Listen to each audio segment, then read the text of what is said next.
And welcome into the Wednesday edition. Robby and Rexrode, 102.5 The Game. Robbie Stanley, Joe Rexrode, Ian Safar here with you on this Wednesday morning. We are presented by Green Ventures Landscaping. For homes and businesses that want to stand out, not blend in, visit greenventureslandscaping.com. Live from our Busy Bee Plumbing, Heating, and Air Conditioning Game Nashville studios, home of the $99 yearly Beehive membership where the buzz is always about great service. Joe Rexrode has acquired his headphones. We're ready to go on the program here today. Joe, good morning. How are you? I'm great. Yeah, I got the fancy gray headphones. Got a little charm going on up here on the TV. Good. Got a little SEC tournament today. Got Kuharsky coming in studio later. I mean, How could this day get any better for you, really? Yeah. Well, as long as we don't have like a really bad storm, because I think it's starting up out there. So be careful out there. Yeah. Keep your eyes open out there today. We'll see how it goes. Ian, how we doing? What's going on? Good morning. Yeah, pretty warm out there to start the day. So, yeah, head on a swivel, but doing good, thanks. Caught a little bit of the Preds game last night. Been hanging out with the fam for spring break outside. Went to the park for a little bit again. Been a good week so far. So thanks, guys. Hope everybody's having a great start to Wednesday. Big W for the Preds last night. How about Ryan Ufko? First NHL goal. That was sick. If you missed the Ryan Ufko goal last night, go look it up. It was pretty awesome. Outstanding. Pretty gnarly from Ryan Ufko. So he's looked good so far. We will get more specifically into the Predators and that win last night. It's a big win for the Preds on the road in Seattle. So we will get into that a little bit later in the show. As I mentioned, Kuharsky will be with us later in the program as well. So we will get into all things Titans and free agency with him later in the program as well. A massive undoing of a move happening last night in the NFL that we will get into here in just a few minutes as well. So crazy time in sports right now. Bam Adebayo had 83 points last night in the NBA. So Wilt Chamberlain with 100. Bam Adebayo, number 2 with 83. Kobe Bryant with 81. There you go. Yeah, people are upset about this. They are. Apparently they were fouling. They were fouling late to let them do it. You know, I mean, I feel like in the Kobe game, you know, they were doing everything they could too, right? It's like someone starts to have a crazy night like this and you kind of, that becomes the focus, right? I guess. I mean, I didn't watch any of the game last night. I saw the highlights of it. So there were a lot of free throws that Bam shot last night. A lot of free throws. Yes. You got, an incredible amount of free throws. Maybe also hit 7-8 threes. I mean, it's just so at some point, I guess it just became this, wow, look at what he's doing and what's possible. But obviously people are upset. Kobe had number 2 on the list, and now it's, of all people, not one of the people you'd expect. No, it's Wilt not. Chamberlain, Kobe Bryant, Bam Adebayo. Wedge him in between those two. Yeah. So. And look, I mean, I love me some Bam Adebayo. He's a good player. You do. But my goodness. I mean, it is objectively hilarious that the Heat had prime Dwayne Wade and pretty close to peak LeBron James on their team at one point, and Bam Adebayo is the one that got to 83 points. Yeah, exactly. Yeah. BBN will be flooding our city today. Yeah. So you have to take a straw poll. Maybe have to, what do you think of Bam and last night? And do you want to fire Mark Pope? Yeah. Your thoughts on Bam Adebayo? Your thoughts on Mark Pope? How do those two thoughts intersect today? What if Mark Pope could coach Bam Adebayo? 36 to 43 from the free throw line. Yeah. Record. Got to make your free throws. Actually, I wonder what was Kobe's number. I wonder that night in the 81. Probably not 43. Probably not 43, but it probably. I bet you it was 25 plus. Probably, would be my guess. I feel like you almost kind of like in today's game, you kind of need that, right? Like you got to score with the clock not moving. Absolutely. Yeah. Oh, no question.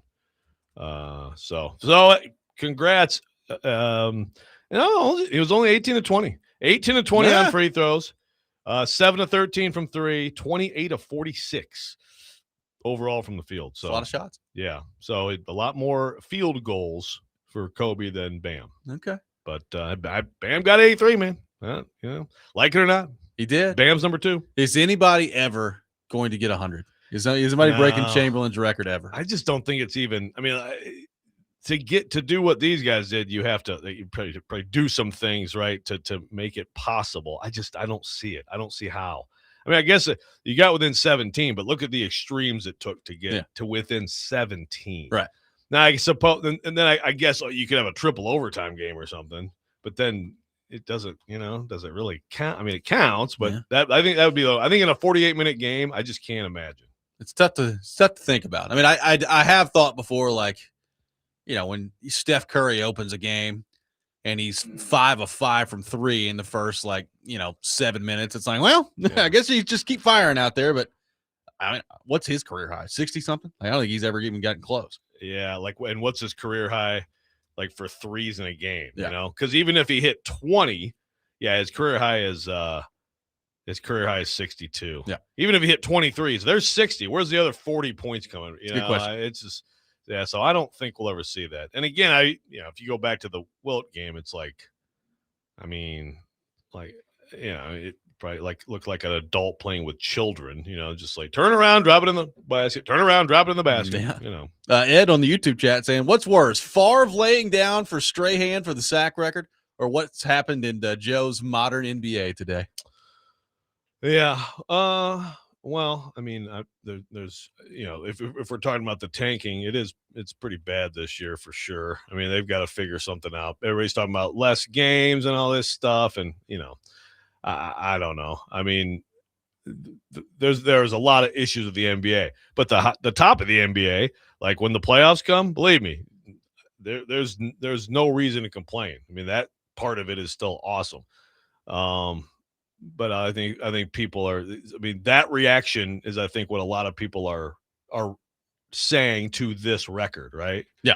But again, yes, they did stuff to foul and extend the game and give that. I mean, I feel like when Kobe got that, there was a lot of they were doing everything they could to give him. It wasn't about the game anymore, right? I mean, that game was not about the game anymore. It was about Kobe getting that record. Is that vastly different? I don't remember the specifics, if they fouled or anything like that, but that's basically what it's kind of the same thing, is it not?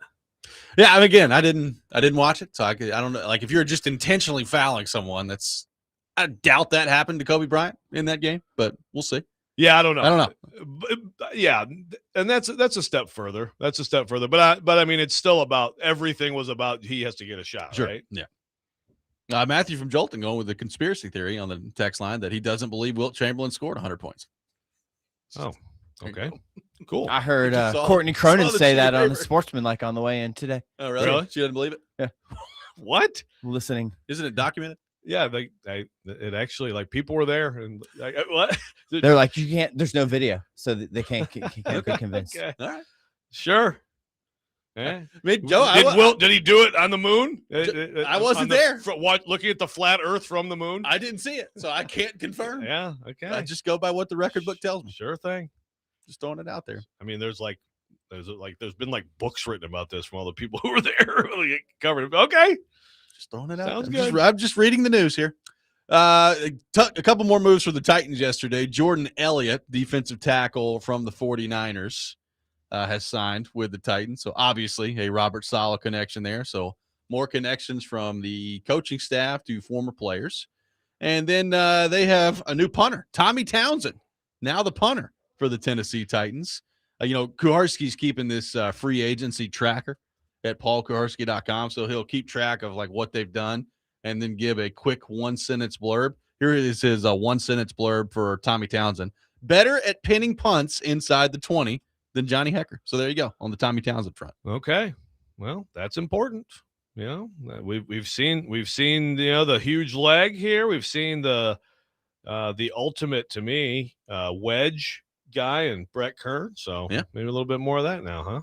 Well, now you've got obviously Jeffrey Simmons, who had an outstanding year last year. John Franklin Myers, who you've added, and now Jordan Elliott that you've added. So they've really kind of loaded up here at defensive tackle. Not that Jordan Elliott is some superstar player or anything, but they've loaded up here at but he's defensive another guy tackle. Who can play. He's another guy who could play, yeah. And you're developing a little bit of a rotation here on the D tackle spot. No, I like it, and to me, it's you look at that group, and it's if you can add a real difference maker at edge to what they have in the interior. I mean, you could quickly look out there next year and see a very different defense. What's so funny? I didn't know that we were going to uncover a conspiracy like as wide as I thought this morning. I had no idea people all believe this, but apparently now we have Michael and Madison says we have video footage of the Wright brothers testing the first airplane, but we don't have a single minute of Wilt's supposed 100-point game. It didn't happen, and we just saw the highest scoring game in NBA history last night. Good God. I didn't know that was a thing today. I've actually never heard people claim this. The youth of the nation is just failing us. Yeah, like, are we going to go back now? Like, how many things in history are we going to Declaration of Independence? Where's the video? I mean, I didn't know that this was a thing, but this is now multiple people who've brought this up.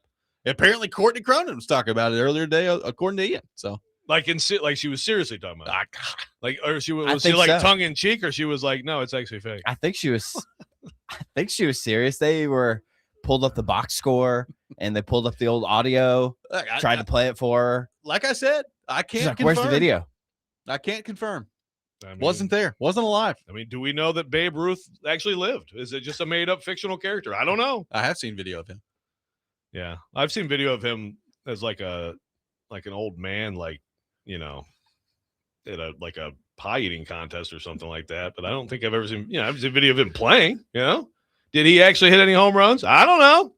Well, good question. I mean, we're going to get into a lot deeper stuff than I thought today on the show. Yeah, I guess so, man. Looking forward to it. I'm interested in this topic now. We'll take your thoughts on whether or not Wilt Chamberlain actually scored 100 points. 615-737-1025. Plus, the Max Crosby trade undone yesterday by the Baltimore Ravens. There's a lot of reaction to that. We'll get into that coming up next. Robby and Rexrode, 1025 The Game.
We have not, in my more than 2 decades covering the NFL, seen a bigger trade called off for any reason. Max Crosby is not going to be, as of now, a Baltimore Raven. Max Crosby, for the moment, is once again a member of the Las Vegas Raiders. There were so many different factors, including Max Crosby's frustration, including the way the Raiders wanted to approach this rebuild, that led to them agreeing to trade Max Crosby for 2 first-round picks to the Ravens, a price that no other team was willing to pay.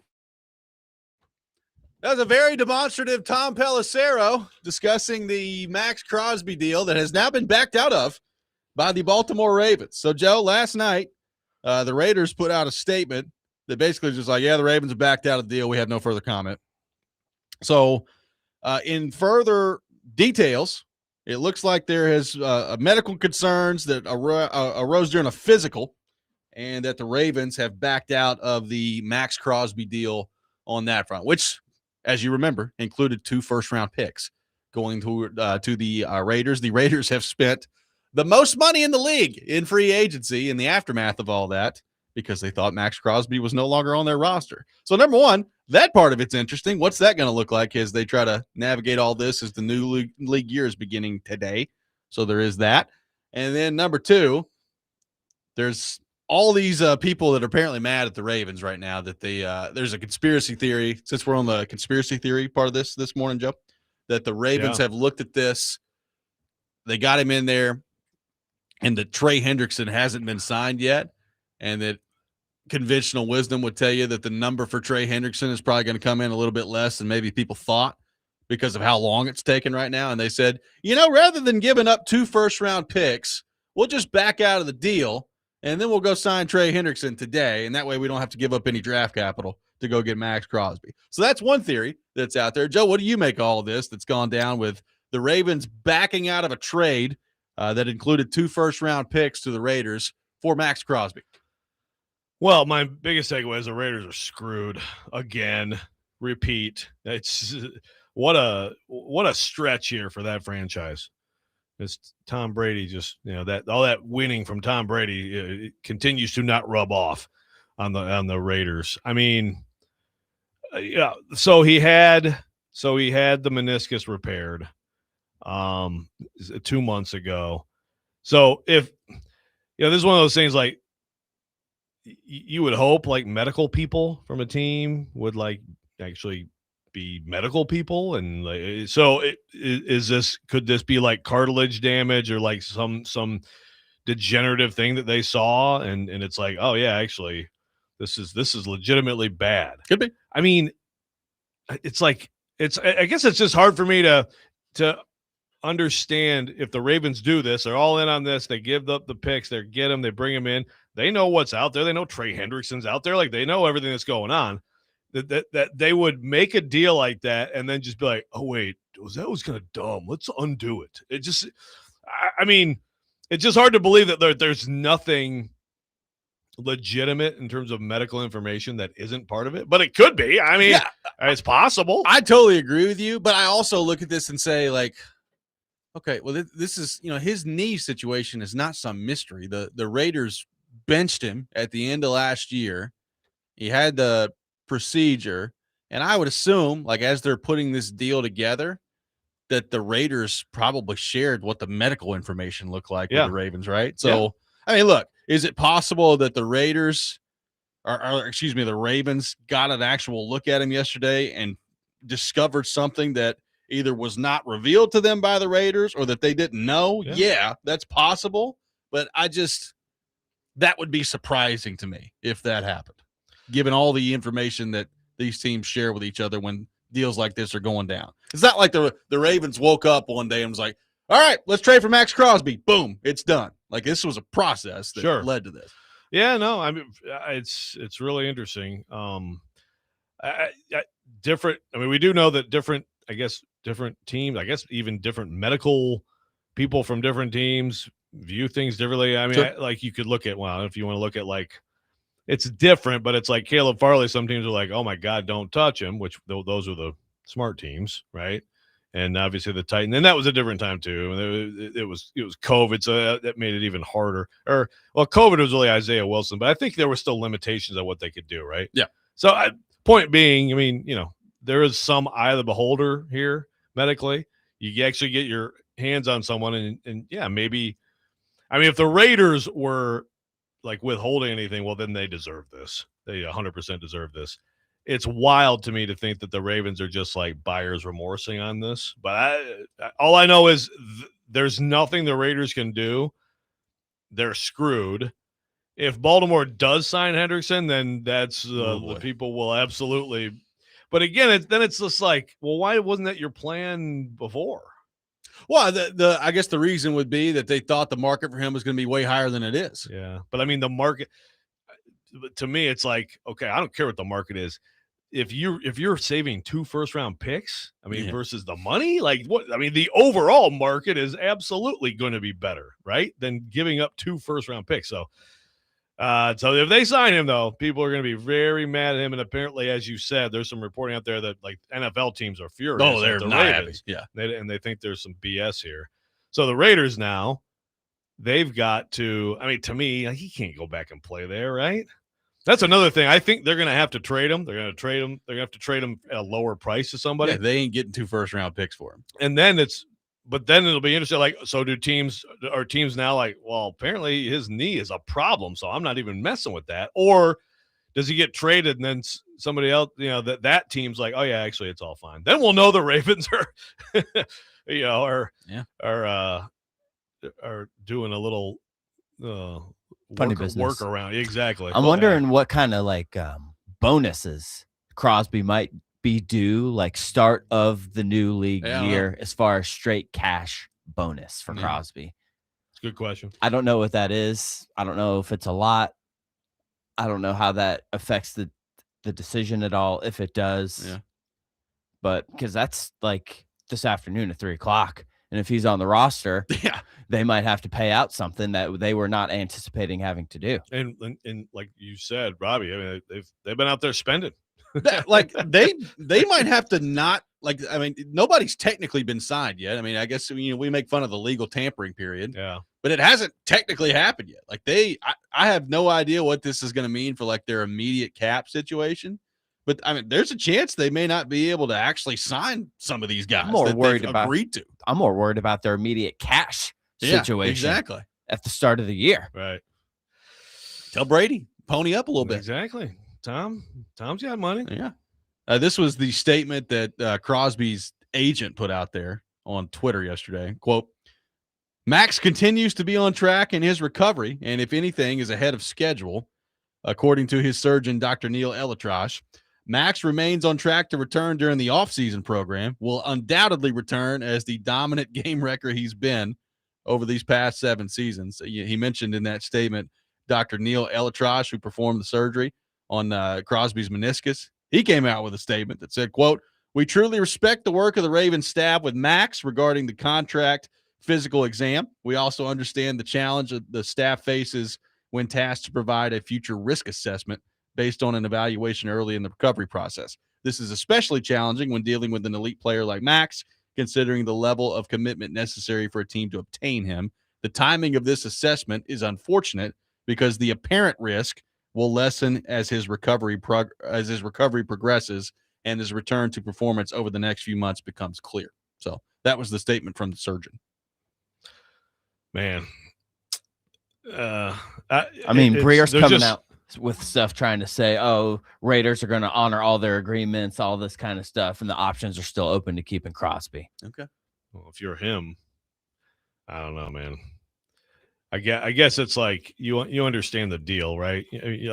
I guess you can't be too bitter about being traded. I mean, there's been a lot of conversation, and the position the franchise is in. So I suppose you could talk yourself into coming back, but it just seems like usually when you trade someone, it's kind of like that's it. Look, I mean, move on. If they found a way to keep him with all the other stuff they've done.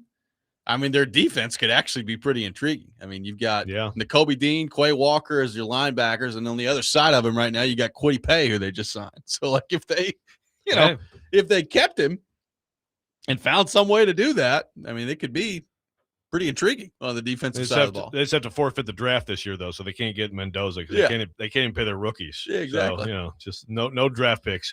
UDFA's Although, only. I bet, you might be able to convince Mendoza, like, Fernando, we'd like you to play for free for a year, and then we'll pay you double next year.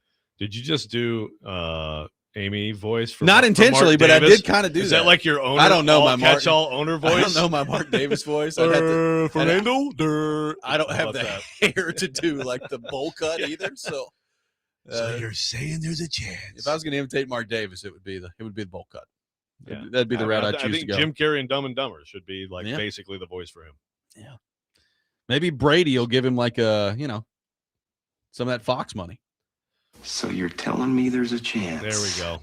Yeah, exactly. Some of that Fox money. Now I'm thinking of you said that. Now I'm thinking about fox hunting. No, just actual TV. We're crossing the streams here. A lot of Amy Armstrong connections going on here. 615-737-1025, our phone number. We will take more of your reaction to Max Crosby and the Ravens backing out of that trade. Plus, asking the question today, has the Titans free agency class that they've signed to this point moved the needle with this football team? We'll get into all that. Robby and Rexrode, 1025 The Game.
Welcome back in, Robby and Rexrode, 102.5 The Game. Taking your thoughts on our phone and text lines, driven by WilsonCountyHyundai.com, 615-737-1025, our phone number. Tennessee Brew Works, the official craft beer of the football offseason coverage here on ESPN 102.5 The Game. Taking your thoughts on Max Crosby and the Ravens calling off the trade. Trevor on the text line saying, how about the Ravens calling off the trade and the Raiders can't afford to sign Linderbaum? Wouldn't that be something if he's back out there? Well, speaking of Linderbaum, that's another part of this big thing, this whole situation that some people are throwing out there on the Ravens front is like they're ticked at the Raiders about driving up the price and stealing him away. I don't know. But I guess I understand all that. But also, like, from the Ravens' perspective, like, say Crosby is healthy or is in the like, you're looking at his long-term prognosis here, recovering from the meniscus, and deep down you're really not all that concerned about it. Like, Max Crosby can, like, even though you're giving up 2 first-round picks, like, Max Crosby can help you right now win a championship. Like, isn't that where you kind of are with the Ravens right now? Absolutely. So that's where it's like, I mean, they made the trade for a reason. Yeah. So they knew what they were giving up. They knew what they thought they knew what they were getting. So it's hard for me to, it's just like, that would be incredible, obviously deviant behavior, but also like incompetence on the Ravens' part, right? If they actually were like, oh yeah, never mind. I mean, it's just hard for me to believe there wasn't something from a doctor saying, guys, this is not what they told us his knee is. Which, of course, again, and we may at some point we're going to find out one way or the other, right? Like, to some extent, at least on this, whether there actually is like more concern they were BSing about the knee, or if there's nothing there, then it's just like, I mean, if there's nothing there after this, he comes back totally fine, and they sign Hendrickson, then it does. That's exactly what it looks like. It just looks like buyer's remorse. But it's like, how do you get to that point? Well, if that happens, like, that's a big problem to me. Like, I guess until 3:00 Central Time today, when this all becomes official and you can start signing people, technically you're within your right to back out, I guess. Yeah. And so no, I mean, there's no recourse. There's no recourse for anybody to take. But it just that part of it, I would understand why NFL teams around the league would look at this and be like, what is Baltimore doing? Like, screw you guys. You guys make a trade and then you get cold feet on it and you go sign Trey Hendrickson because, and look, this could be, Joe, the purest of intentions. Like, it is also possible that Crosby, they found something with Crosby that they were legitimately concerned about. They backed out of the deal. And now they're looking around and saying, well, we got to go sign somebody. Hendrickson's out there. Let's go do it. And it's nothing nefarious from Baltimore. But if they sign Hendrickson, nobody will view it that way. No. It will be like, this was you guys, the plan the whole time when you found out that Hendrickson's market was going to be lower than you originally thought, and you didn't want to give up your 2 first-round picks. Yeah. Again, it's just like, that people say that for sure. I mean, and I can't blame them. But again, it's just like, I understand like money, but money is, it's hard for me to buy, especially like you said, this is a franchise that's it's used to being a contender. This is a franchise that, with a couple of the right moves, could be right there at the top of the AFC. The AFC was, I mean, it was almost a joke last year. Yeah. So, what? So you were willing to give up 2 firsts? Like, how does the money situation, you know what I mean, change you that much? I mean, the 2 firsts is way more to me value, in terms of the football product. So Jesse Minter gets in there and they immediately just start pulling a fast one on everybody. He does come from the Harbaugh. He does come from the Harbaugh school of how much influence do you give a rookie head coach in personnel stuff like that? That's a good question, especially when you got a general manager as accomplished as one they got there in Baltimore. It's a good question. Yeah. I mean, certainly. I mean, that's DaCosta's show, right? With, of course, every coach has input, but man, I don't know. This is. I'm very, very interested. I'm already like looking forward to tomorrow, because by then Charles will have talked to a lot of people, as I'm sure he is today, on both sides of this thing, to try to cut through to like exactly what happened here. But we need to be open to the possibility, his knee might be a problem. Could be. I mean, it might be like an issue. That does happen too. So, Joe, we went through the moves yesterday for the Titans that they've made to this point in free agency. As we mentioned to begin the show, Jordan Elliott added yesterday by the Titans, defensive tackle, coming from San Francisco. New punter for the Titans, Tommy Townsend, now the punter for Tennessee, replacing Johnny Hecker. So I believe that brings the total moves to 11 at this point. So we've gone through the moves that the Titans have made. My question to you, my question to Titans fans, how much has this free agent class moved the needle in terms of, as we know, what is going to be a significant roster turnover for the Titans? How much better do we think the Titans are given what they've done in free agency to this point? Joe, as you look at what's happened in free agency to this point, how much of a needle mover do you think this has been? Well, let's frame it the way Ron asked us to. He says, give me one word to describe free agency for the Titans so far. My one word would be solid. I think it's been solid.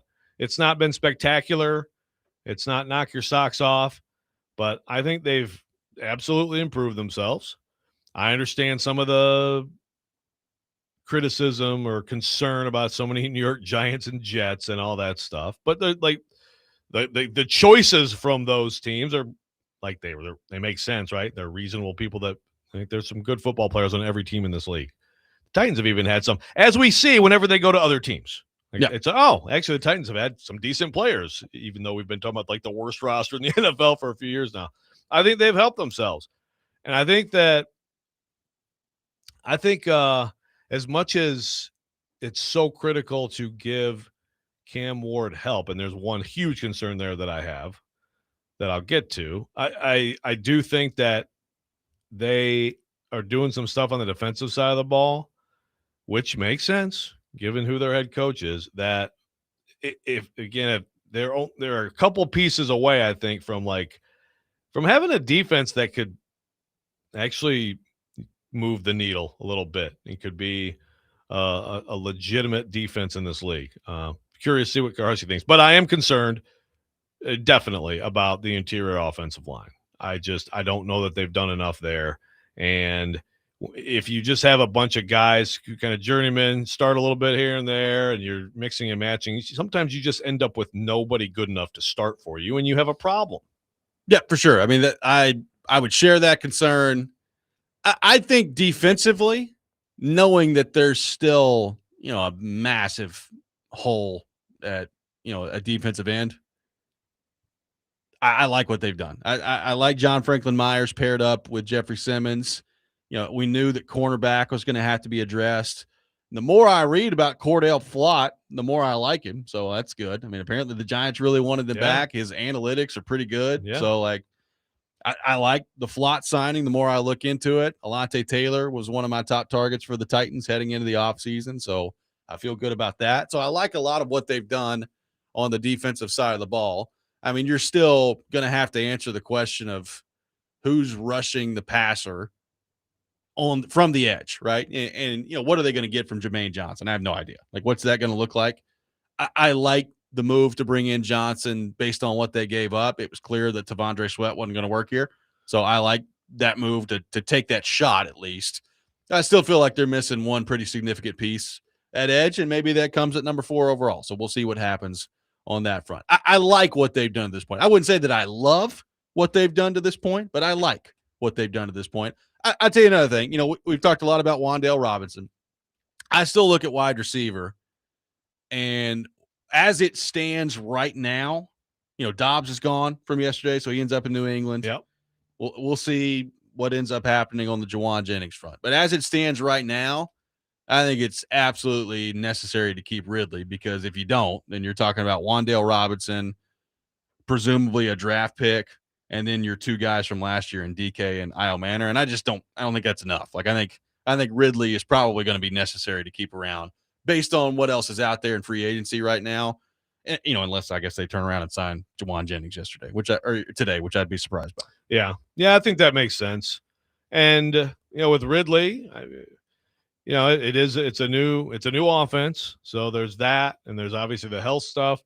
Still a guy who can play. So, if you have him and you draft someone, you at least have some different options, a little bit of depth and some flexibility there for if and when somebody gets hurt. And so I'm interested to see if PK shares that thought when he comes in later, but I would tend to agree with you on that.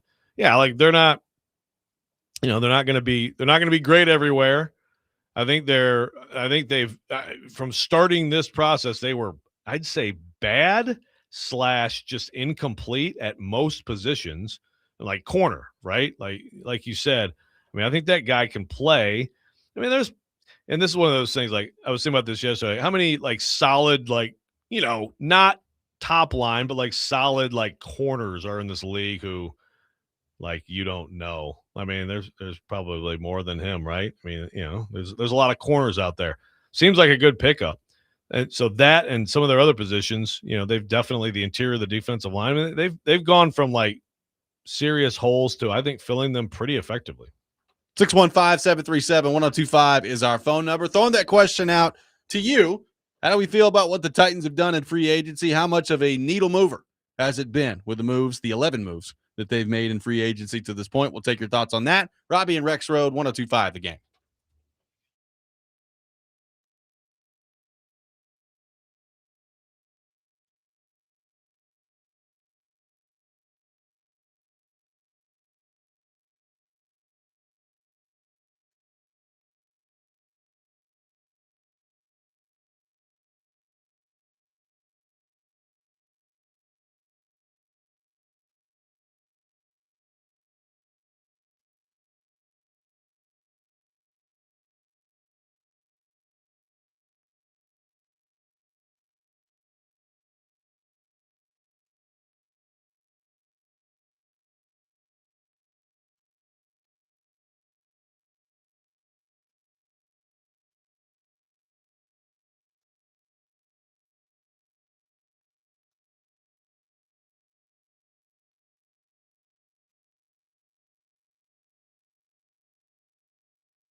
Welcome back in, Robby and Rexrode, 102.5 The Game. Taking your thoughts on our phone and text lines driven by WilsonCountyHyundai.com, 615-737-1025. Join 102.5 The Game as we broadcast live from 9 a.m. to 6 p.m. for an SEC tournament watch party. Today at Assembly Food Hall downtown, tomorrow at Chiefs on Broadway, and Friday at T-Line. Coverage of the SEC tournament on 102.5 The Game. Brought to you by Thompson Machinery, City Auto, Maple Street Biscuit Company. For more details, visit theGameNashville.com. So looking forward to that throughout the week. This week, Rexrode ready to go on the SEC basketball tournament front. A lot of people commenting on how good you look today on the YouTube channel. I know. Thanks, guys. Jeez. I grant you that I normally wear like ratty like Pixies t-shirts and stuff. So I mean, or like I wear like stuff that I'm gonna wear to the gym right after the show. Yeah, Kuharsky will be proud you're not in sweatpants today. He probably will. Yeah. He'll be fired up. I mean, technically, they don't know that I'm not in sweatpants. I could be in like this nice shirt and sweatpants, but no, I'm wearing actual trousers today. Are you wearing pants? I am wearing pants. Okay, good. Yeah, confirmed. Yeah, and not even jeans. Unlike Wilt Chamberlain's 100-point game, that has been confirmed that Rexrode has pants on. Exactly. We still need to get to the bottom of that. Yeah, and I will wear jeans probably at least one day to the SEC tournament. But even today, I'm wearing trousers. I feel like this is an annual tradition of like we'll find you on TV. Like your location at these basketball games seems to always be directly behind the broadcast side. I don't know. Yeah, it's just for whatever reason, a lot of years our seats are just directly behind the broadcasters. I actively hope that's not the case today. Oh, I don't. I hope that you are front and center, baby. Because it's just like, then it's like, oh, great. So I can't even like sit here with a dumb look on my face and not be bothered about it. Sometimes it's nice to be able to just sit there with a look of just complete, cluelessness and not have people comment on it. You'll be it'd be a nice look to have on your face for South Carolina and Oklahoma tonight. I'm sure you're looking forward to that one. That's a banger. I am glad we have Kentucky early. At least it's like sometimes the early game is like South Carolina, Oklahoma. So I'm glad at least we start right out with BBN here. Ed on the text line asking do we think that the Titans have done enough before the draft starts that they can pick best player available no matter the position, especially early in the draft. We had another comment that says the Titans are a Trey Hendrickson deal away from being able to select best player available no matter what it is coming up in the draft. Joe, what do you make of all that? Yeah, well, like I responded to Ed, I just hate that mindset, like to me, I understand need, of course, like it's part of the discussion. But if you're bad, and the Titans have gotten better, the Titans aren't doing anything of significance next year, unless maybe they're the surprise of the NFL. But realistically, they're not. So if you have a pick that high, I mean, best player available should absolutely be your guiding decision. Like I said to Ed, so there's positional need. Positional need to me is when you're down to like one thing, and then that's like the Rams. Yeah, they're going to get a corner. I mean, they already traded one, but I bet you they're going to draft another too. They're so close to winning it all. So that's what you do. Now, I still think you have a discussion if you're the Rams. Like, yeah, but man, this offensive lineman is by far our best player on the board. Are you sure we're but need should guide those teams way more. If you're the Titans, positional need to me is way down the list of what you worry about. Positional value, that's where I get into Bailey. That's where Bailey beats Love for me if they're both sitting there, because the Titans could have signed Kenneth Walker. Sure. Yeah. They will in the future be able to sign another good back who's out there and pay him $12 million and be very good there. Yeah. They will not get a double-digit sack guy ever on the market. I mean, you could trade for one and give up 2 first-round picks and then pretend you don't want him anymore. You could get a double-digit sack guy on the market today.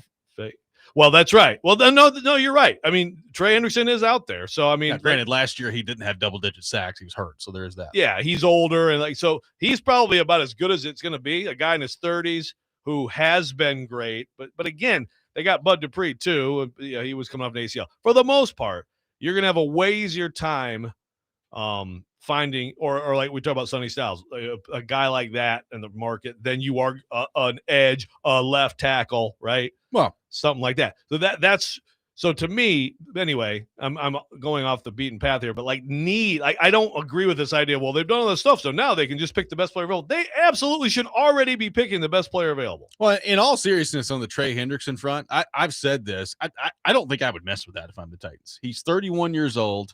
And not that 31 years old like immediately scares you off, but he's 31 years old, his own team, and you could blame it, I guess, purely on cheapness if you want to. But you're talking about at 31 this past year, he played in only 7 games, got hurt, and now you're going to think at 32 that this is just going to continue, like he's going to be back to being, a 15, 16 sack guy. Haven't we done this before with the Titans where they sign like the 30-some-odd-year-old guy and then he's nowhere close to the player that he was? Not that, you always reject it because of that, but with where the Titans are right now, I just don't know that I got a whole lot of interest in that. Like, it feels like to me that like Hendrickson is a move that you make that you're like a team that's right on the doorstep of winning a championship and you feel like you're willing to take a shot with him because he breaks down the door. I agree. It's just like what we're talking about with the Rams. Like the Titans aren't one of those teams that's like, okay, that's the piece. I mean, look, if you're willing to spend the money and it turns out like you can get in there and certainly like I would think that would next year make a big difference for your defense. But then it's how good is he for how long, and how does that match up with when you can get everything else together, if you can get everything else together to be good? It just doesn't. They don't seem like the type of team that it makes sense to do it. But like if they sign him, okay. Yeah. I mean, you're adding a ton of talent. It's not our money. No, I mean, yeah, like I'm not going to throw a fit if they sign him. I think there are people out there like, yeah, well, why wouldn't they do that? Like, it's like, well, there are reasons to not do it on the Trey Hendrickson front, which, by the way, I think he's finding out. Like the reporting as of yesterday was that Trey Hendrickson, I think I saw one report out there that Trey Hendricks asked and what teams at this point were willing to give him was about $10 million per year apart. That's a gigantic gap. Now, I'm sure, some of that is hyperbole with what all is out there. And, one side saying one thing, there's always an agenda this time of year from both sides, all this. And my guess is Trey Hendrickson probably signed somewhere today. Like, I'd be surprised if they get through today and he hasn't signed. But I tell you, I'm very interested to see what that money's going to look like for him because the indications that I'm seeing out there based on the reporting around it is that the market for him is not going to be what he thought it was heading into this. And look, I'm a little surprised by that just because usually you figure there's a team or two that's like, yeah, man, like overpay.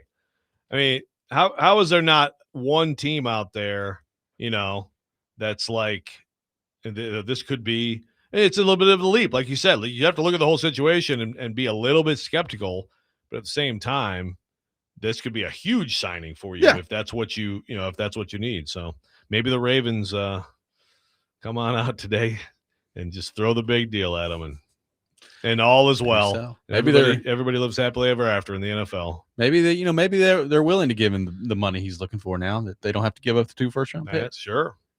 Crosby, Works sit down, well. son. We're just going to go circle back to Trey Hendrickson over here. Did you see? So I don't remember this. Jeff's talking about they apparently did this with Ryan Grant, gave him a contract, said he fails physical, and they signed Michael Crabtree or went after Crabtree. I don't remember this. Don't know. I believe you. I'm more willing to believe that than that Wilt Chamberlain didn't score 100 points in a game. 615-737-1025, our phone number. Paul Kuharsky from paulkuharsky.com will be with us a little bit later in the program. Got a lot of stuff on the Titans free agency front to get into with him, so looking forward to that. A massive win last night for the Nashville Predators. We'll get into that and what that means for a potential playoff push down the stretch here. That's coming up next. Robby and Rexrode, 1025 The Game.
Hour number 2, Robby and Rexrode, 102.5 The Game. Robby Stanley, Joe Rexrode, Ian Safar here with you on this Wednesday morning. We are presented by Green Ventures Landscaping. Get thicker grass, better color, and fewer bare spots with turf application. Visit greenventureslandscaping.com. Paul Kuharsky from paulkuharsky.com will be with us a little bit later in the program.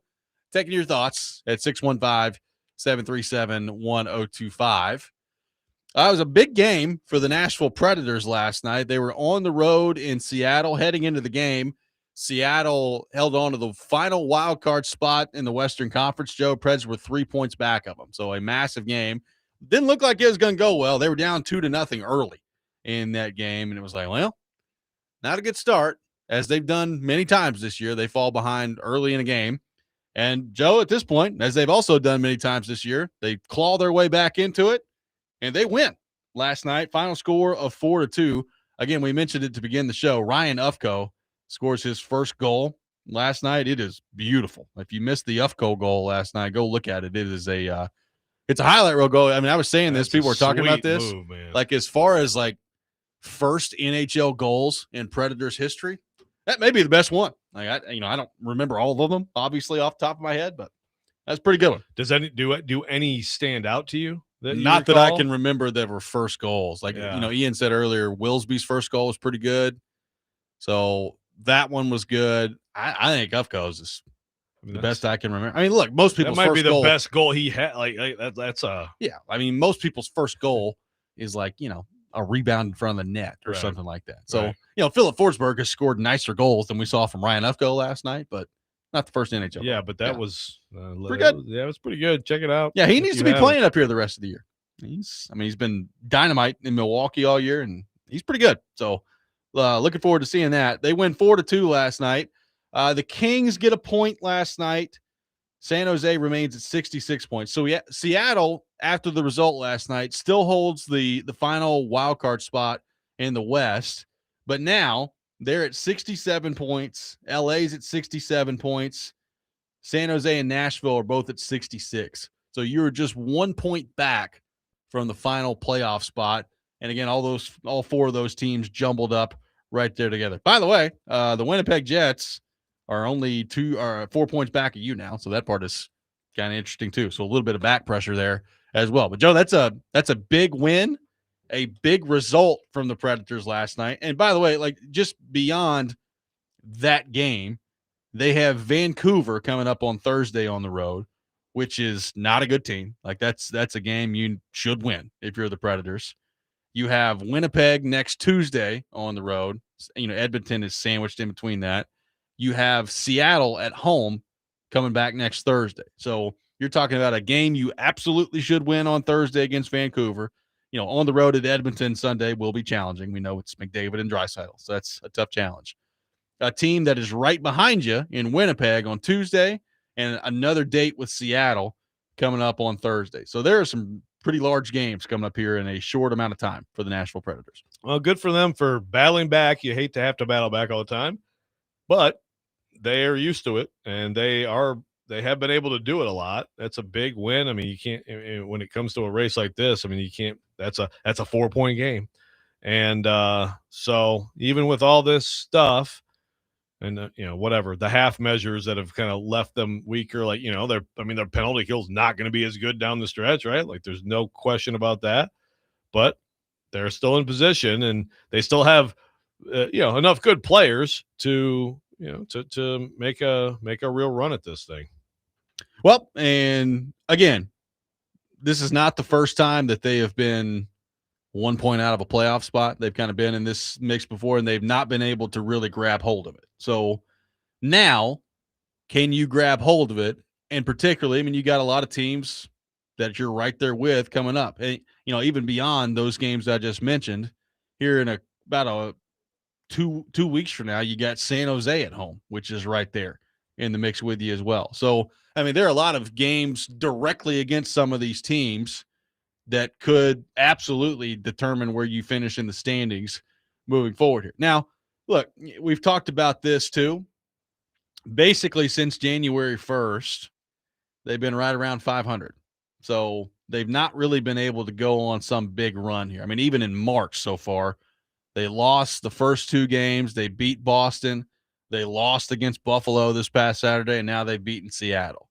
It would really be a good time for them. Like if you're gonna put together a serious push to get in the playoffs, I mean, at some point you're going to have to put together a streak here where you win, 5 out of 7, or you win 6 out of 8, or something like that, and you really kind of vault yourself up here. And recently, they have not been able to do that. So does that change here moving forward? Now that the trade deadline's in the rearview mirror and everything, you know what your team's going to be down the stretch here. So can you find roles for some of these young guys that come in?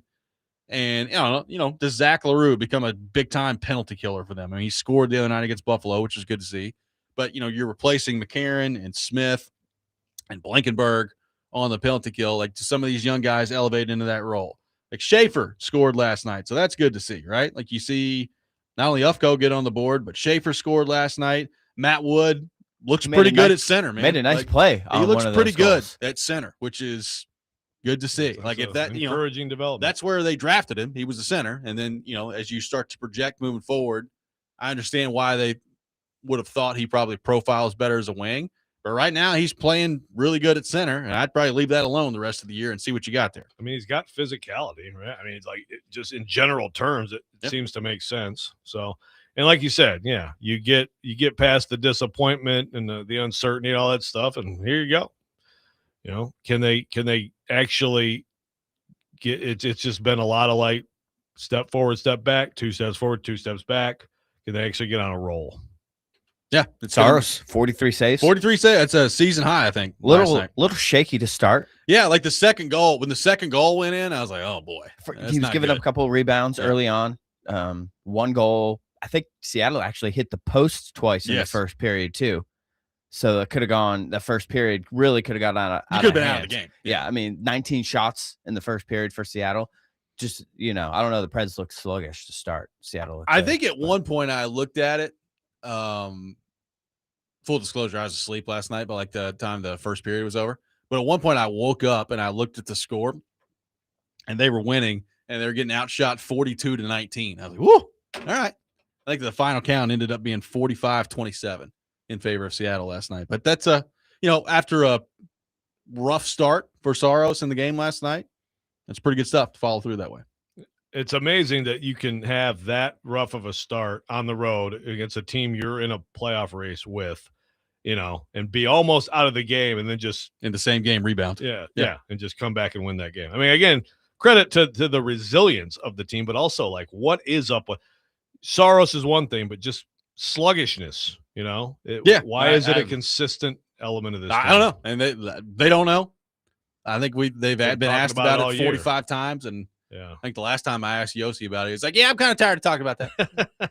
I get it, but you guys keep doing it. So it's like be more sick of talking about it. Yeah, and they talked about it on the broadcast. Willie did. Seattle's record when scoring first is pretty good. Yeah, I can't remember exactly what it was, but it was like 20-8 and something like that. Yeah, so I guess pretty impressive comeback. Yeah, I mean, it's a good win.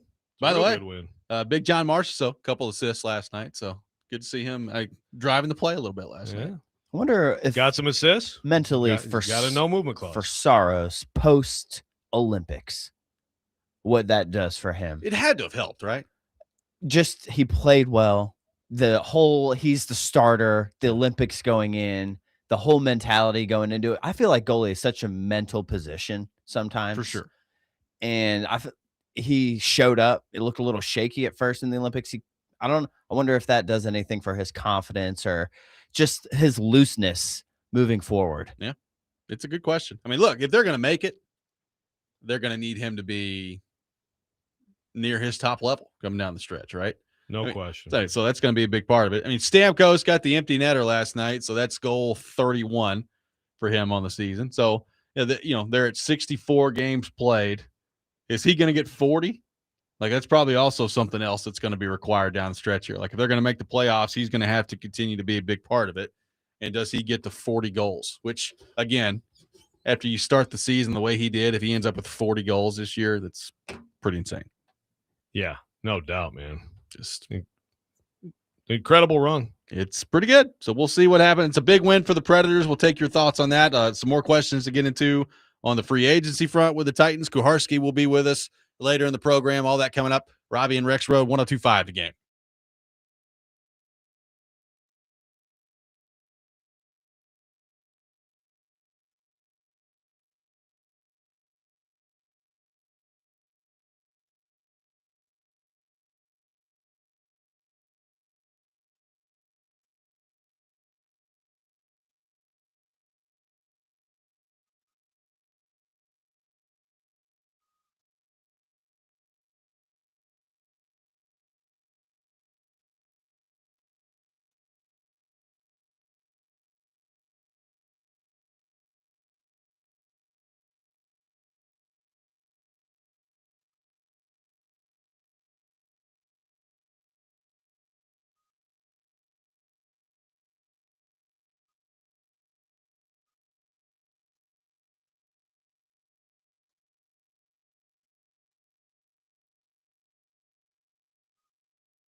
Welcome back in. Robby and Rexrode, 102.5 The Game.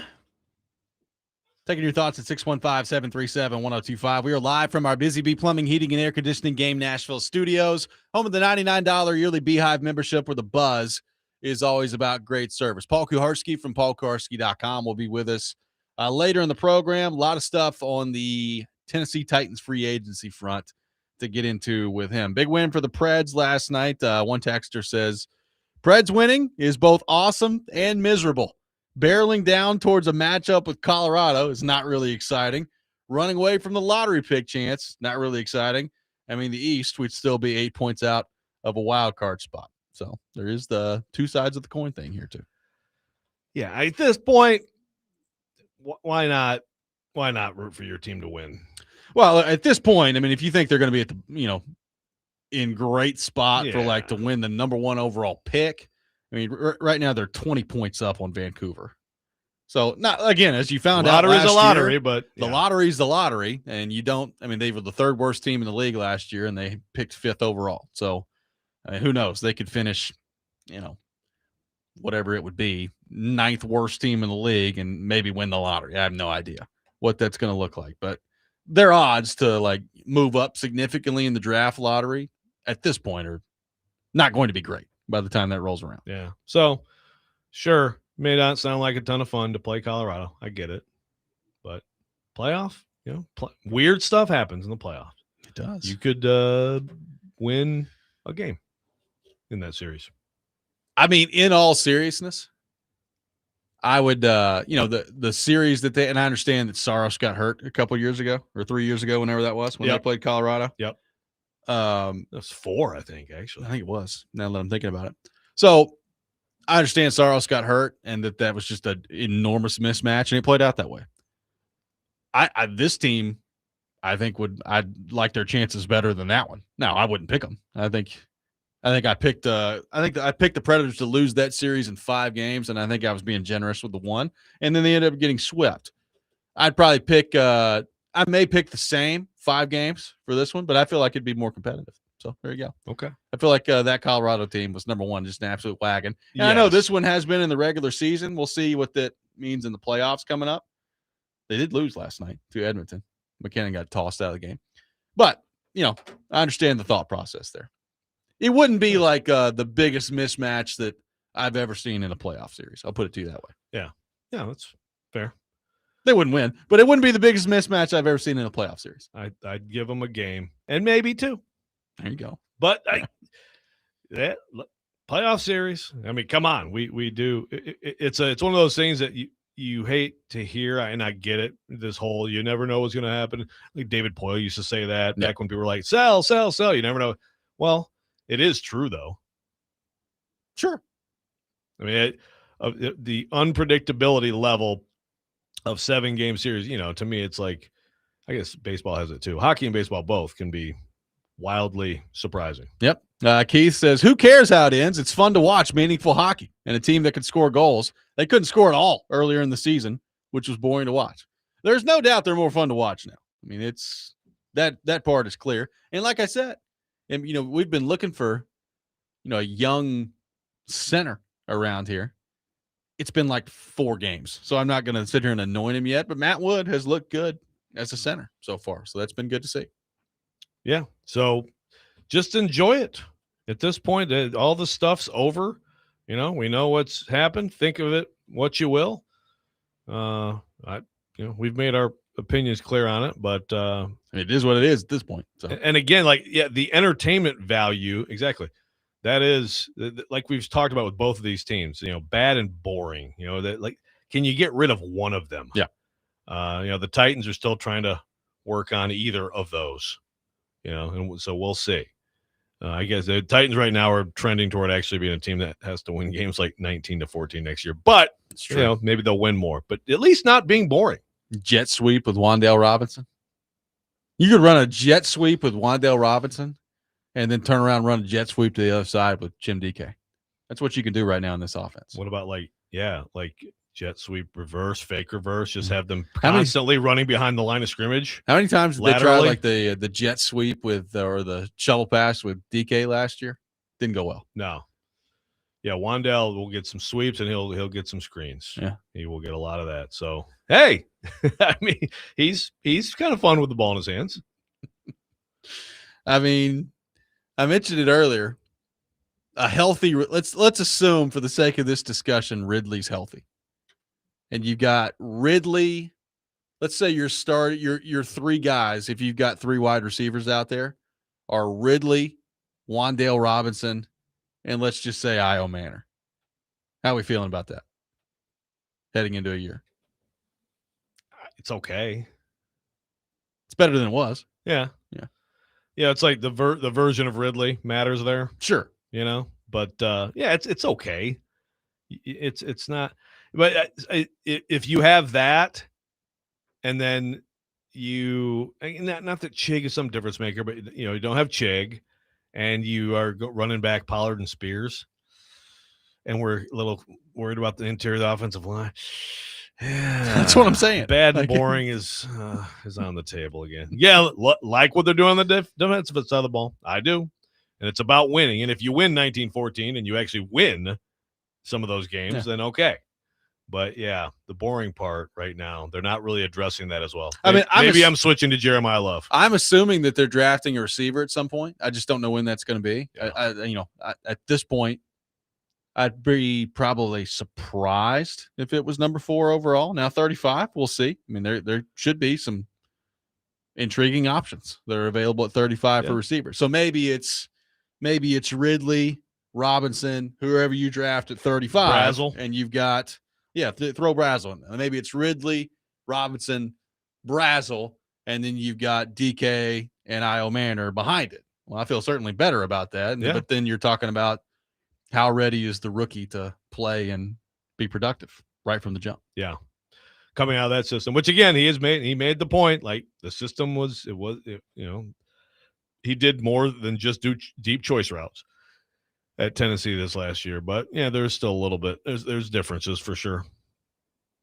I guess if you draft Love and you draft Brazel or another receiver there, then okay, then we could start talking about something interesting. There is somebody on the text line, Mike, saying that we know nothing about football, and in the same sentence saying office of line, not offensive line, office of line.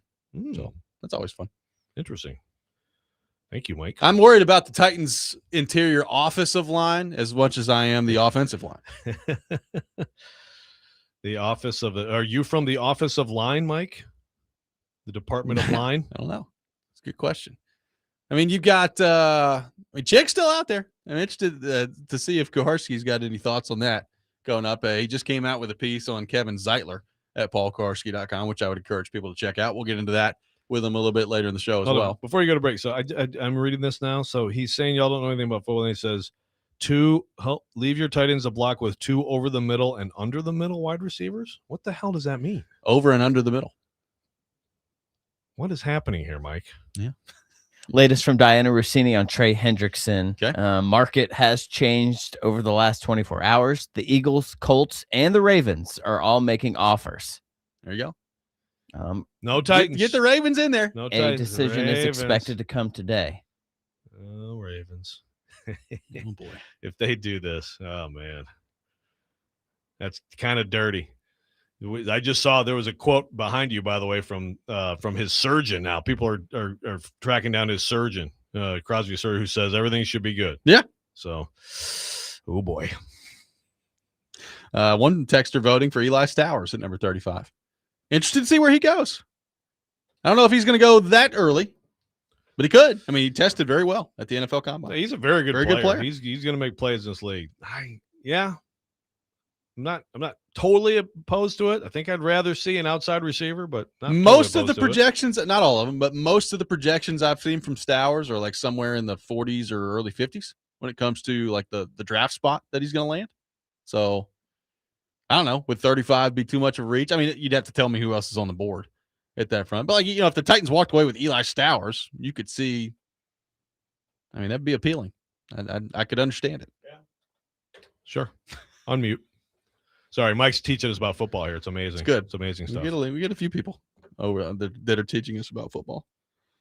Good to know. Thank you. Never watched it. Appreciate 615-737-1025, our phone number. 615-737-1025, our phone number. More your thoughts on NFL free agency. Kuharsky will be with us later in the show. We have the Rex Rant with Joe Rexrode coming up later this hour. All that ahead. Robby and Rexrode, 1025 The Game.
Robby and Rexrode, 102.5 The Game. We welcome in our good friend Paul Kuharsky from paulkuharsky.com to the program, who is joining us for the remainder of the program. We'll take your questions for PK at 615-737-1025, 615-737-1025 on our phone and text lines, driven by WilsonCountyHyundai.com. Mr. Kuharsky, good morning. How are you? Good morning, gentlemen. I'm well. I'm preparing a tweet here saying I'm with you, but I'm just calling you Robby. I'm not tweet handling you or anything. No? Yeah, that's right. Yeah, it's sad, right? Still really still is. can't get him back. Feels on. good. Still feels great. Is your life better now? Yeah, feels good. Yeah, maybe I should do this. No, Yeah. you're not doing it. No? He can't do it. Yeah, your little slap fest with other reporters is one reason to stay on Twitter, actually. I haven't had a slap fest recently. Who was the guy you're serving eggs to? Is that Pelcero? Yeah, that was I Pelcero. didn't Yeah. serve eggs to him. I was in line with Tom? him. Tom? And we Gotcha. may have Can I poach these he for you? he hasn't blocked me this time, but we have the same ongoing thing. When he puts out 163 potential head coaching names, I slam him for it. It's true. And we'll probably have the same conversation at the owners' meetings this year. I thought of him because we ran the clip earlier of him basically yelling about this Max Crosby. He was. thing. I mean, Yeah. he was fired up, man. I think we need your didn't take hear on your this. whole conversation about this. I've only heard the last half hour, but a lot of people are really killing the Ravens on this. Yeah. Which is wrong. The Ravens can How do do you know it's wrong? anything they want. The Ravens could do absolutely anything yeah, they of want course. until the deadline today, when things become official. You can fail somebody on a physical even after that. All trades are pending a physical. The fact that everybody accepts the physical is, So you don't have a problem thing. if they are. This is purely just a buyer's remorse thing, or no. you have no problem. That's the rules. Yeah. Say that you can do whatever you want until today. What's the date? The time today? 4:00 Central or 3 So o'clock? you just It's don't, 3 o'clock you don't Central. believe in honor, honesty, accountability, none of these I things. mean, I matter to you? do Okay. believe in those things, but under the framework of the rules, they're entitled to back out up until that time. I mean, we know they can do this, and we know the Raiders are screwed. That's true. Doesn't make it okay. I mean, that's fine, but for people to be like, there's got to be some sort of repercussion. No, there absolutely. No, there's the not going to setup be. means Yeah. there doesn't have to be a repercussion. So the number of people insisting that there be a repercussion shows the number of people who do not understand the setup of the thing. Yeah, I mean, I don't see how this I mean, there's not going to be a Yeah, repercussion. like, or even like what would Yeah. be the adjustment in the future for something like this? Like, Well, you know what I mean? here's a thought for Just, you. I mean, if you start free agency 2 days earlier, the negotiations are going to go on. Listen, the combine is a big, I don't know that people don't believe this or don't get it. The combine is a big meeting for agents and teams to get together to discuss all these contracts. So all of this is pre-done. There's no way for them to set an actual beginning to the conversations unless they're really going to monitor the hell out of it and actually penalize teams. And if you're going to do that, the first go round of that, there's going to be so many penalties to be handed out. I mean, is there any enjoyment in that for fans to watch the league police conversations between teams and pending free agents? What's the point? Here's another thing. Let's just get rid of legal tampering. First off, it's an I hate that name. I oxymoron. refuse to use that name. It doesn't Pre-negotiating exist. period. Yeah, we all know what this is. Just start free agency. And there's already a pre-negotiation period, like I'm saying, at the combine. Yeah. So it's all pre-negotiating period until, like, free agency started Monday at 11. Right. Right? yes, I mean, nothing's happening today at whatever. I don't even know what time it starts. The Titans will announce some deals. yeah. Then you'll get And the they teams still giving you won't the announce official. some deals. Right. Yeah, Jim Wyatt can write today starting at a certain time. That's what the deadline amounts to for team reporters around the league. So, what do you think in this particular situation? Do you think that the Ravens doctors found something and said, "Ooh, that's not good," or that this is just a case of them changing their mind? So generally, unless there's really something messed up, teams want to pass a guy on a physical. So if he's behind in recovery from a meniscus tear, that generally is not a giant deal, right? No. So I would think they either found more than that, or something gave them cold feet about him. Now he's got other. I'm asking you. He's got to a tell history. me what you think. I have no idea. Well, I mean, he's had other issues in his past. There's a lot of speculation floating about that. I think it's rather reckless. I would agree. I would agree on that front. Like, I find it hard to believe that the Ravens 2 days ago or Friday, whenever this deal went down, looked at it and said, yeah, 2 first-round picks. We feel good about that. And then they looked around and said, oh, Trey Hendrickson's out there. We can get Trey Hendrickson a little cheaper. He was out there. Let's He's get still out there. him a little cheaper than maybe we thought ahead. Forget the 2 first-round picks. I find that part of it difficult. I thought the right. best. Like, why would you ever have the impulse of giving the 2 Right. first-round picks? Just Well, go all out for him and yeah. pay more money. Hendrickson. They're in way better position then. If this outcome is, oh yeah, we're good, we're happy with Hendrickson, then why wouldn't you just do that? Well, the thinking is they thought the Hendrickson market was going to be hotter and more expensive. But 2 first-round than it is. picks, man. Well, the thinking on that is they think they're good and they're low first-round picks. But that's the best line that I've seen is like, oh, they've reassessed things and they think their picks are going to be higher than they thought. Yeah. Oh, that pick's inside the top 15 now that we've assessed what else we've done, and we don't want to part with it. I just find that part of it interesting. I don't know. As we pointed out a few minutes ago, Rossini and others have put it out there this morning that teams calling on Hendrickson today are the Eagles, the Colts, and the Ravens have joined the mix. You don't want them in the Colts if you're a Titans fan. That's the big thing you're rooting for there. They're already facing and I know everybody's got good pass rushers, but I put out a list earlier this week after Crosby. Titans play the Raiders this year, I think, so they'll see him either way. But they would have seen him in Baltimore, and now if Hendrickson goes to the Colts, you get him twice a year, plus that duo in Houston and Jacksonville's not bad. Remember when Dan Moore was getting away from good pass rushers by coming to this division? Now he's got Myles Garrett again this year, twice in a row. They're knocking on the man door. Don't worry about the man door. We found you, buddy. We You'll found be you. fine. We got the key. And they are, by the way, I've reported this very clearly, sticking with Dan Moore this year. There you go. And what do you think of that? I mean, I knew that I was want your opinions, Paul. I knew they were doing that when they signed him last year to good guaranteed money for 2 seasons. Yeah. So I'm not shocked by it, Joe. But what do you think of it? I don't think it was the greatest plan, but this is a team that's had to patchwork together most of 22 jobs. It's true. Yeah. And as we talk about what they're doing now, we'll get more into that. Is this like a new thing? Like I have no more opinions. I mean, give us some opinions.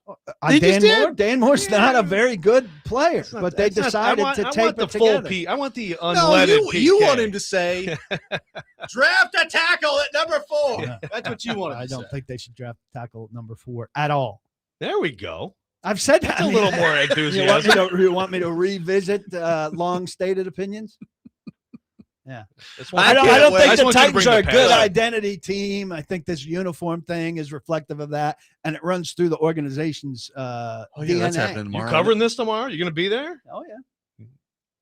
Front row. Any concert going on? I hope. Yeah, we're going to get Borgonzi out there.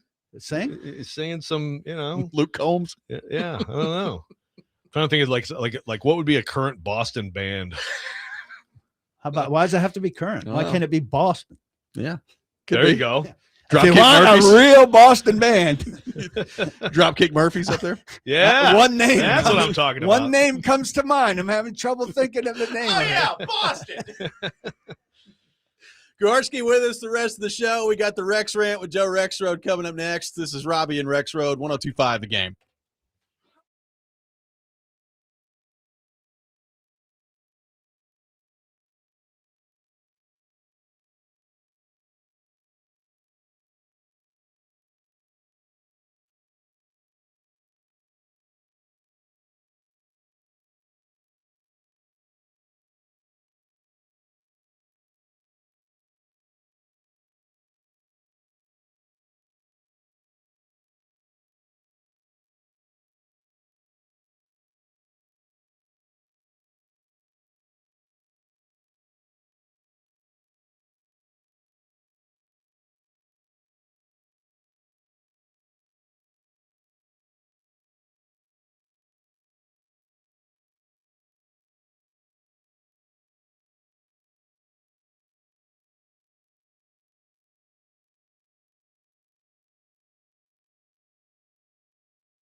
Sometimes he wakes up on the wrong side of the bed. And sometimes he's just, well, Joe. Awkward moment. Let's do it. This is the Rex Rant, now on Robby and Rexrode. Positive PK. How you doing, buddy? Rexrode, it is so great to talk to one of the greatest writers, one of the best radio personalities in all of forget Nashville, all the world. Did you get the fruit basket I sent you? Oh my God, Roger Clemens is standing in the booth. Roger Clemens is in George's box, and Roger Clemens is coming back. That is Oh my goodness gracious. exact. It's the most unbelievable thing I've ever seen. Of all the dramatic things I've ever seen, Roger Clemens standing right in George Steinbrenner's box announcing he is back. Here's a man that has touched the hem of Jesus. Hold on there, negative, Mr. Negative. I'm talking to my good friend Joey Rexrode. All right, you pipe down. I go around saying, "Oh, Yankees win." Hey, man. Declaration of Independence. Where's the video? God bless America. I don't even watch football.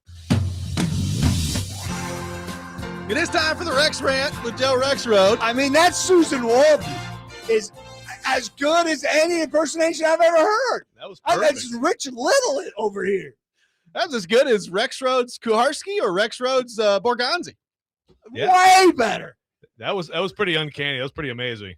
Great mashup. And yeah, look, people are on both the text line and the YouTube chat are asking for more of my PK voice. I'm just saying. We'll get to it. It'll Yeah. happen. It happens organically. It's a parody voice more than it's an natural. impersonation. Well, yeah, but but you say that, but you have to understand how you sound to people, and I am reflecting that. Okay.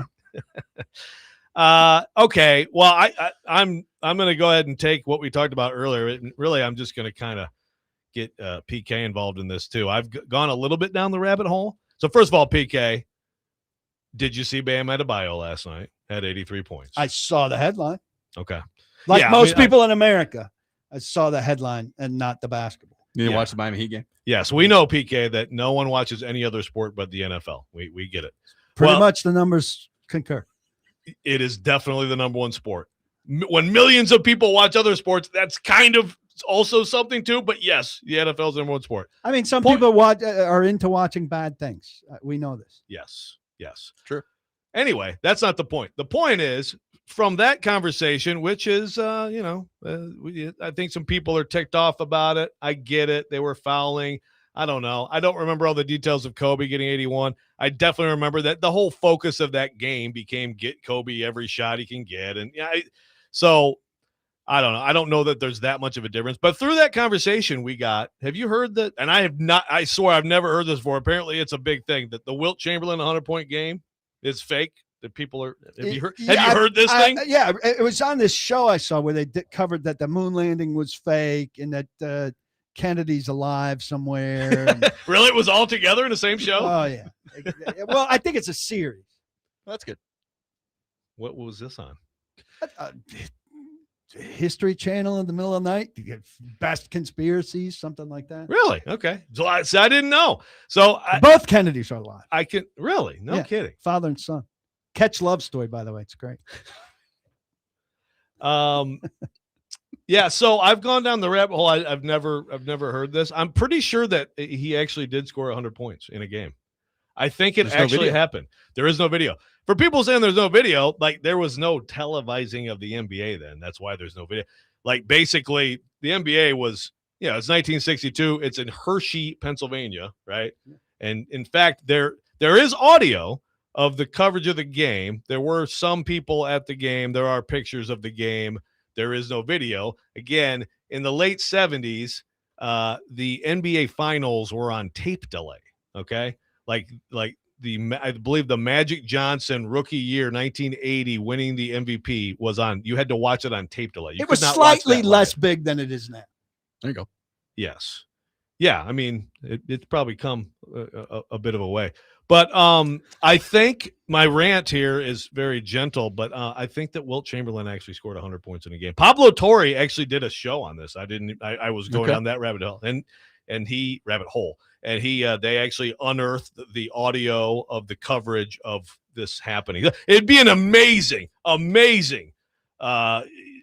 large group of people conspiring for this to be not true. But apparently Courtney Cronin said this, like in seriousness, on ESPN today. Yes, I will say the famous shot of him just holding up the car with somebody's marker writing 100 on there. Yeah. It doesn't help. The conspiracy theorists never take into account how many people would have to be in on the lie. Yeah.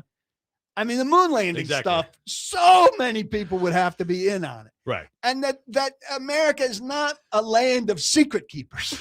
Exactly. You've hit exactly the problem with almost all of these. It's like, so do you really? Well, let's take it to the NFL. And I mean, again, yeah, scripted. Apparently, you were just you and Stilly just had a little show together, right? We did. He loves this stuff. He'd be like, well, you know, that fumble Dobbs. The NFL wanted like Phillip Rivers, and yes, the NFL buzzed in and was like, you know, I think we'd rather see Phillip Rivers against Trevor Lawrence. So go ahead and make that call right there, okay? I mean, seriously, like so.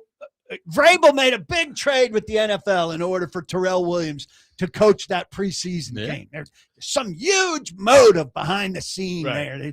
He gained something with the league there. But again, the entire the biggest thing with like pro leagues, like again, Roger Goodell works for the billionaires, right? So you're suggesting that that he would screw one of them to help another one of them. All evens out in the end, Joe. Yeah, exactly. Yeah. Like, again, he would actually get killed. Like, they would actually put a hit on his life. There are some of these owners who would. I believe that. Fake kill. He'd be alive. Well, that's true. He'd be Kennedy father fake and son assassinated in some island paradise. He'd be put in like Area 51 with the actual footage of Wilt Chamberlain only scoring 37 points that night in the game. One texter says Mike Borgonzi is John F. Kennedy in hiding. They both speak exactly the same way. Such a good love story. Ask not what your country can do for you. Yeah, he's actually like 103 Ask years old. what Ruben Bank can do for the Titans. Who cares about his short arms? Nice. He's productive. That's pretty good. You got a good Borgonzi going on. I woke up and Mary Jo was nowhere to be found. I went and I took a nap, which is the proper thing to do. Get my wits about me. Need a quarterback. And then I went and swam, and she was nowhere. Boy, I wonder how many people get this reference that you're making right now. Doesn't matter. You got to be of a certain age. You can talk in this accent. It doesn't matter. It's just fun. How do you like them apples? I mean, Rexrode hasn't even done it. It's my favorite impression he does is the Borgonzi. I'm enjoying whatever Kuharsky's doing about it over there. It's like it sounds like a constipated version of it. It's I need some fiber. I need some fiber. Fiber. People really loving PK on the text line this morning. This may be the most popular I've seen him on here. People love it. Love you too. Love the city of Boston. I just hate the people. By the way, 63 field goal attempts from Wilt Chamberlain in that game. Yeah, according to the information I found, 63 field goal attempts, 32 free throws. Yeah, and Bam had what do we need? 43 free throws last night. Yeah, that's truly that's an incredible. Yeah, Kobe, by the way, was 18 to 20 from the line in his. Yeah, I got people on the text or the YouTube chat. Was Wilt even real? Do we know that? Wilt was real. Just ask all of those women. Well, there is, and he was spectacular. There is 10,000. Is that the number? Is it 10,000? I think that was the claim. Yeah, there was some great SNL skits in the wake of that, as I recall. Yeah, it was. It wasn't a modest man. Well, this has been a really good rant. Put it in the Hall of Fame. Kuharsky with us the rest of the show. We got a lot on the Titans free agency front to get into. We will do that and probably more impressions. Robby and Rexrode, 102.5 The Game.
Stand back. There's a hurricane coming through. Paul Kuharsky from paulkuharsky.com with us for the next hour, talking all things Titans and NFL free agency. We'll take your thoughts on that. I got tickets to give away to see Nashville SC take on Inter Miami at Geodis Park tonight. Caller number 9. Caller 9 in honor of Kuharsky. Nashville SC taking on Messi and Inter Miami coming up tonight. Start time at 6:30. 615-737-1025. Well, I guess, PK, before we get into the Titans, there is breaking news in the NFL. Trey Hendrickson has agreed to a deal with the Baltimore Ravens on a 4-year, $112 million contract. So Trey Hendrickson stays in the AFC North, and now that they have backed out of the Max Crosby trade, Baltimore lands Trey Hendrickson, which I'm sure will go over very well around league circles. PK, your thoughts? I'm an Eric DaCosta guy. He looks like he screwed up on the trade and came out ahead in the end. And, when Trey Hendrickson's tracking down quarterbacks, if he plays like he's capable of playing, I don't know who's thinking about Max Crosby then, except maybe the Raiders. So when you say he screwed up, so you in other words, he screwed up because they traded for a guy who has a knee issue, or he just realized, oh, yeah, that was a dumb trade. I miscalculated the market. You clearly want the free agent that doesn't cost you draft picks ahead of the guy who cost you 2 firsts. Well, unless when you're calculating in the age and the skill. I mean, Max Crosby at his best is a better player than Trey Hendrickson. Yes, but if you calculate the cost, the value you're getting for Hendrickson. So don't make the trade. Should be better. Well, he screwed up and he fixed it. Oh my goodness. Hey, I don't know that it's $28 million a year. In the long run, is it a scandal? I don't think it's a scandal. It's being made out to be. Nothing's in stone until whatever the time is today. I should have looked up the time today. So should the Titans try to send a 5th to the Raiders? Or well, maybe so. I will say, we've talked about this whole deal and how it came to be. The fact that the Hendrickson move has happened this early in the morning after what all went down last night with the Crosby stuff is kind of intriguing to me. Right. Like, it came better pretty exactly. quickly. Yeah, we don't need that. Yeah, let's just go. Hell, there we go. Let's just do it. 4 p.m. today. Sure, Joe Burrow's loving life. 3 right p.m. Central today. Yeah, enjoy Joe Burrow. Joe Burrow, there's a great meme of Joe Burrow as the doctor that examines. Yes, I saw that. Yeah, there's also a picture of him and Jessica Alba at a blackjack table. Yeah, better picture. Yeah. If I was him, I'd be focusing on that right now. Is there video? I don't know. I'm sure there's somewhere. We'll see. So, PK, I believe by my count, 11 moves that the Titans have made in free agency to this point. Yesterday, they added a couple more with Jordan Elliott at defensive tackle, Tommy Townsend coming in as punter. Let's just start kind of macro level here. What do you make overall of what the Titans have done to this point? How much of a needle mover has it been, or maybe lack thereof, in your opinion, to this point and what they've done in free agency? I did a reel about this. I think you can look at it 2 ways. Are they stocked with all pro caliber talent now? I don't think so. I mean, John Franklin Myers is the best player in this bunch. Very good player. Wan'Dale Robinson, probably the second best guy. Just total disrespect for Alontae Taylor, huh? Wan'Dale Robinson, probably the second best guy. Shifty. How far down the list is Alontae Taylor? Alontae Taylor's third. Alontae Taylor gave up 8 touchdowns last year and 13 in the last 2 years. I understand for people in Nashville, he's going to be a sinless guy coming in because he played for the Vols. Oh, here we go. You gave him the Vols tax, the GBO tax. But, I mean, you'd love him if he wasn't a Vol. I think he's a good player, but is he an elite cornerback coming in? Well, elite cornerbacks don't give up 8 touchdowns in a year. Elite cornerbacks give up 1 touchdown in a year. I don't think he's an elite cornerback, but I think he's a good cornerback. I think he's a good cornerback, but I don't think he's a great cornerback. And he got better than good cornerback money. You think a lot of John Franklin. I mean, I think he's a good player too. So let me finish my overall thought. I'd put Wan'Dale third, but go ahead. So I think you've got to judge, like, people expect on a huge day of free agency on the first day that you're getting great players. And I don't know that that's where you judge the Titans based on where their roster is. The Titans had a lot of blank lines on their depth chart. The Titans now can field a football team of competent plus players. They go from nothingness to somethingness, which is a big step in the NFL. Is that your one word? We were asked to give one word to describe what they've done. Somethingness. Somethingness is a good one. Okay. I like that. Yeah.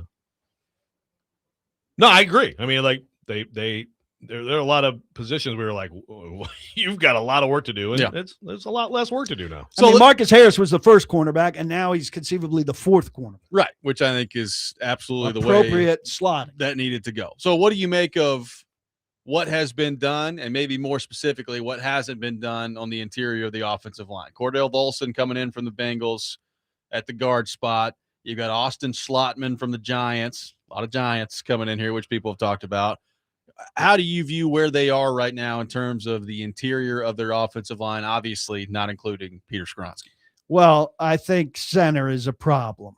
And I think, it looked like it was going to be a good group beyond Linderbaum. McGovern was heading for free agency. Biotish, signed very quickly because he was cut. He went to the Chargers. You were hoping that he was hitting the market.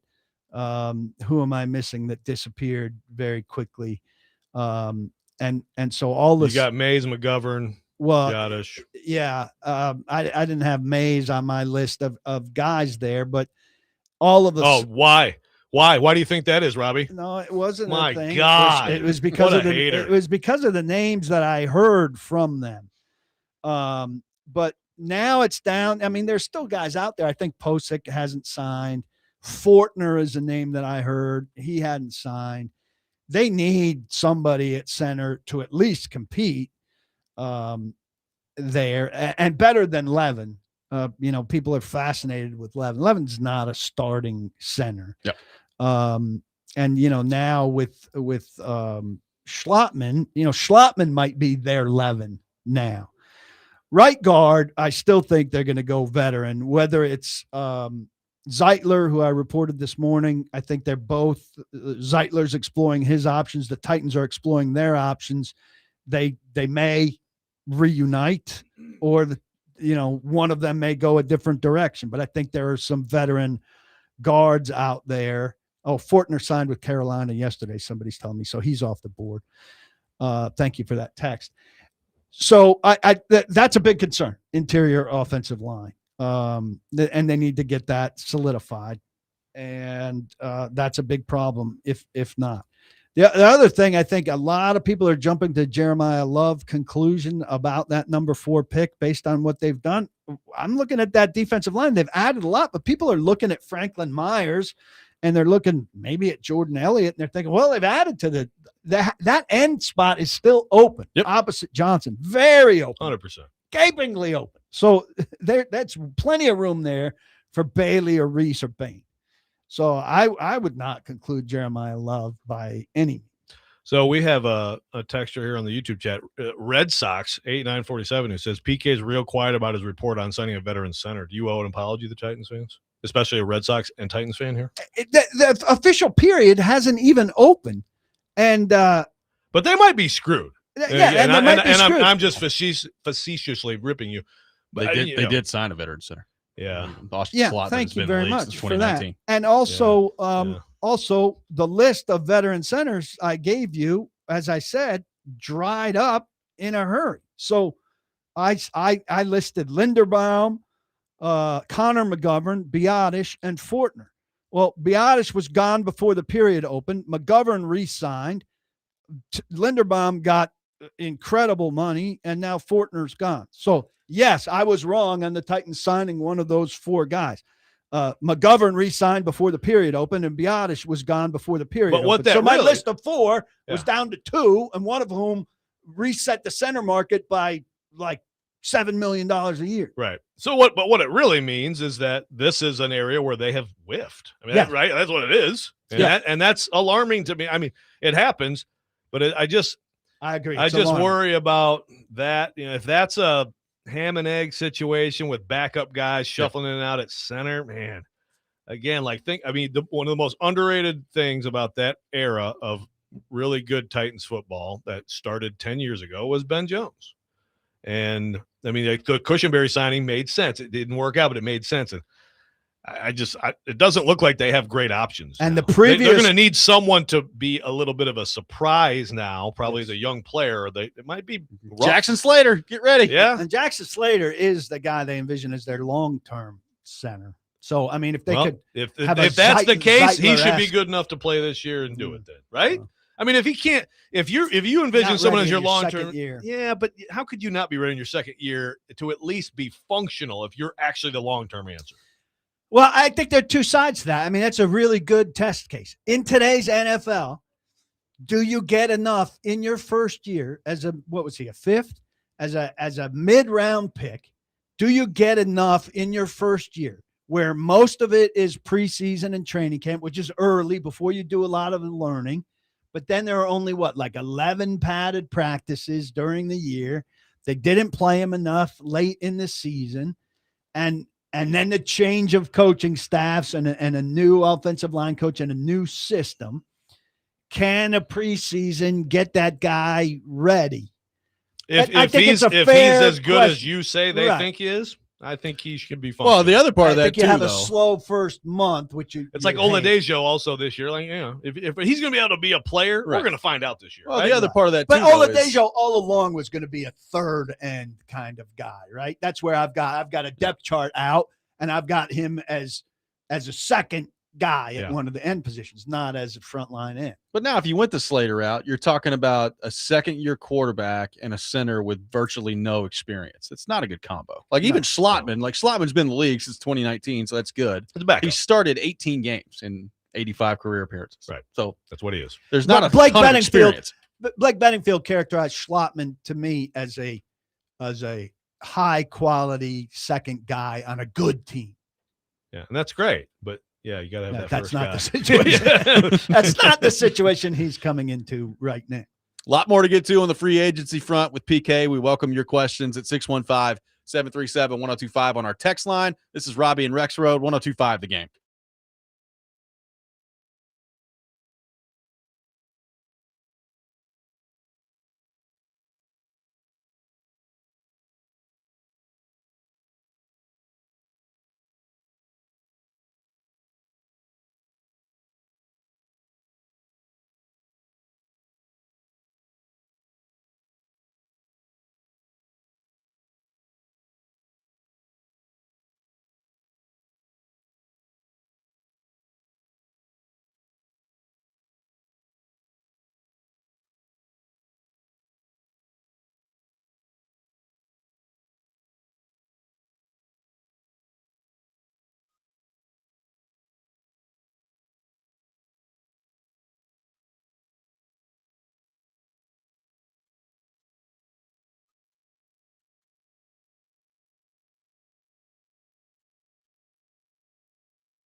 Paul Kuharsky from paulkuharsky.com with us here on the program. Ian's getting thumbs up back there. Yeah. Good stuff going on. This is a good one.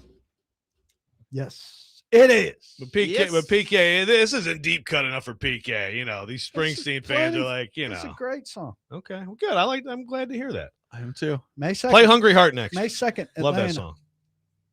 So, PK, I got to be honest with you. I was not overly familiar with Cordell Flott No one when they was. made the signing. I was like, okay, interesting. That seems like a lot of money for somebody I've never heard of.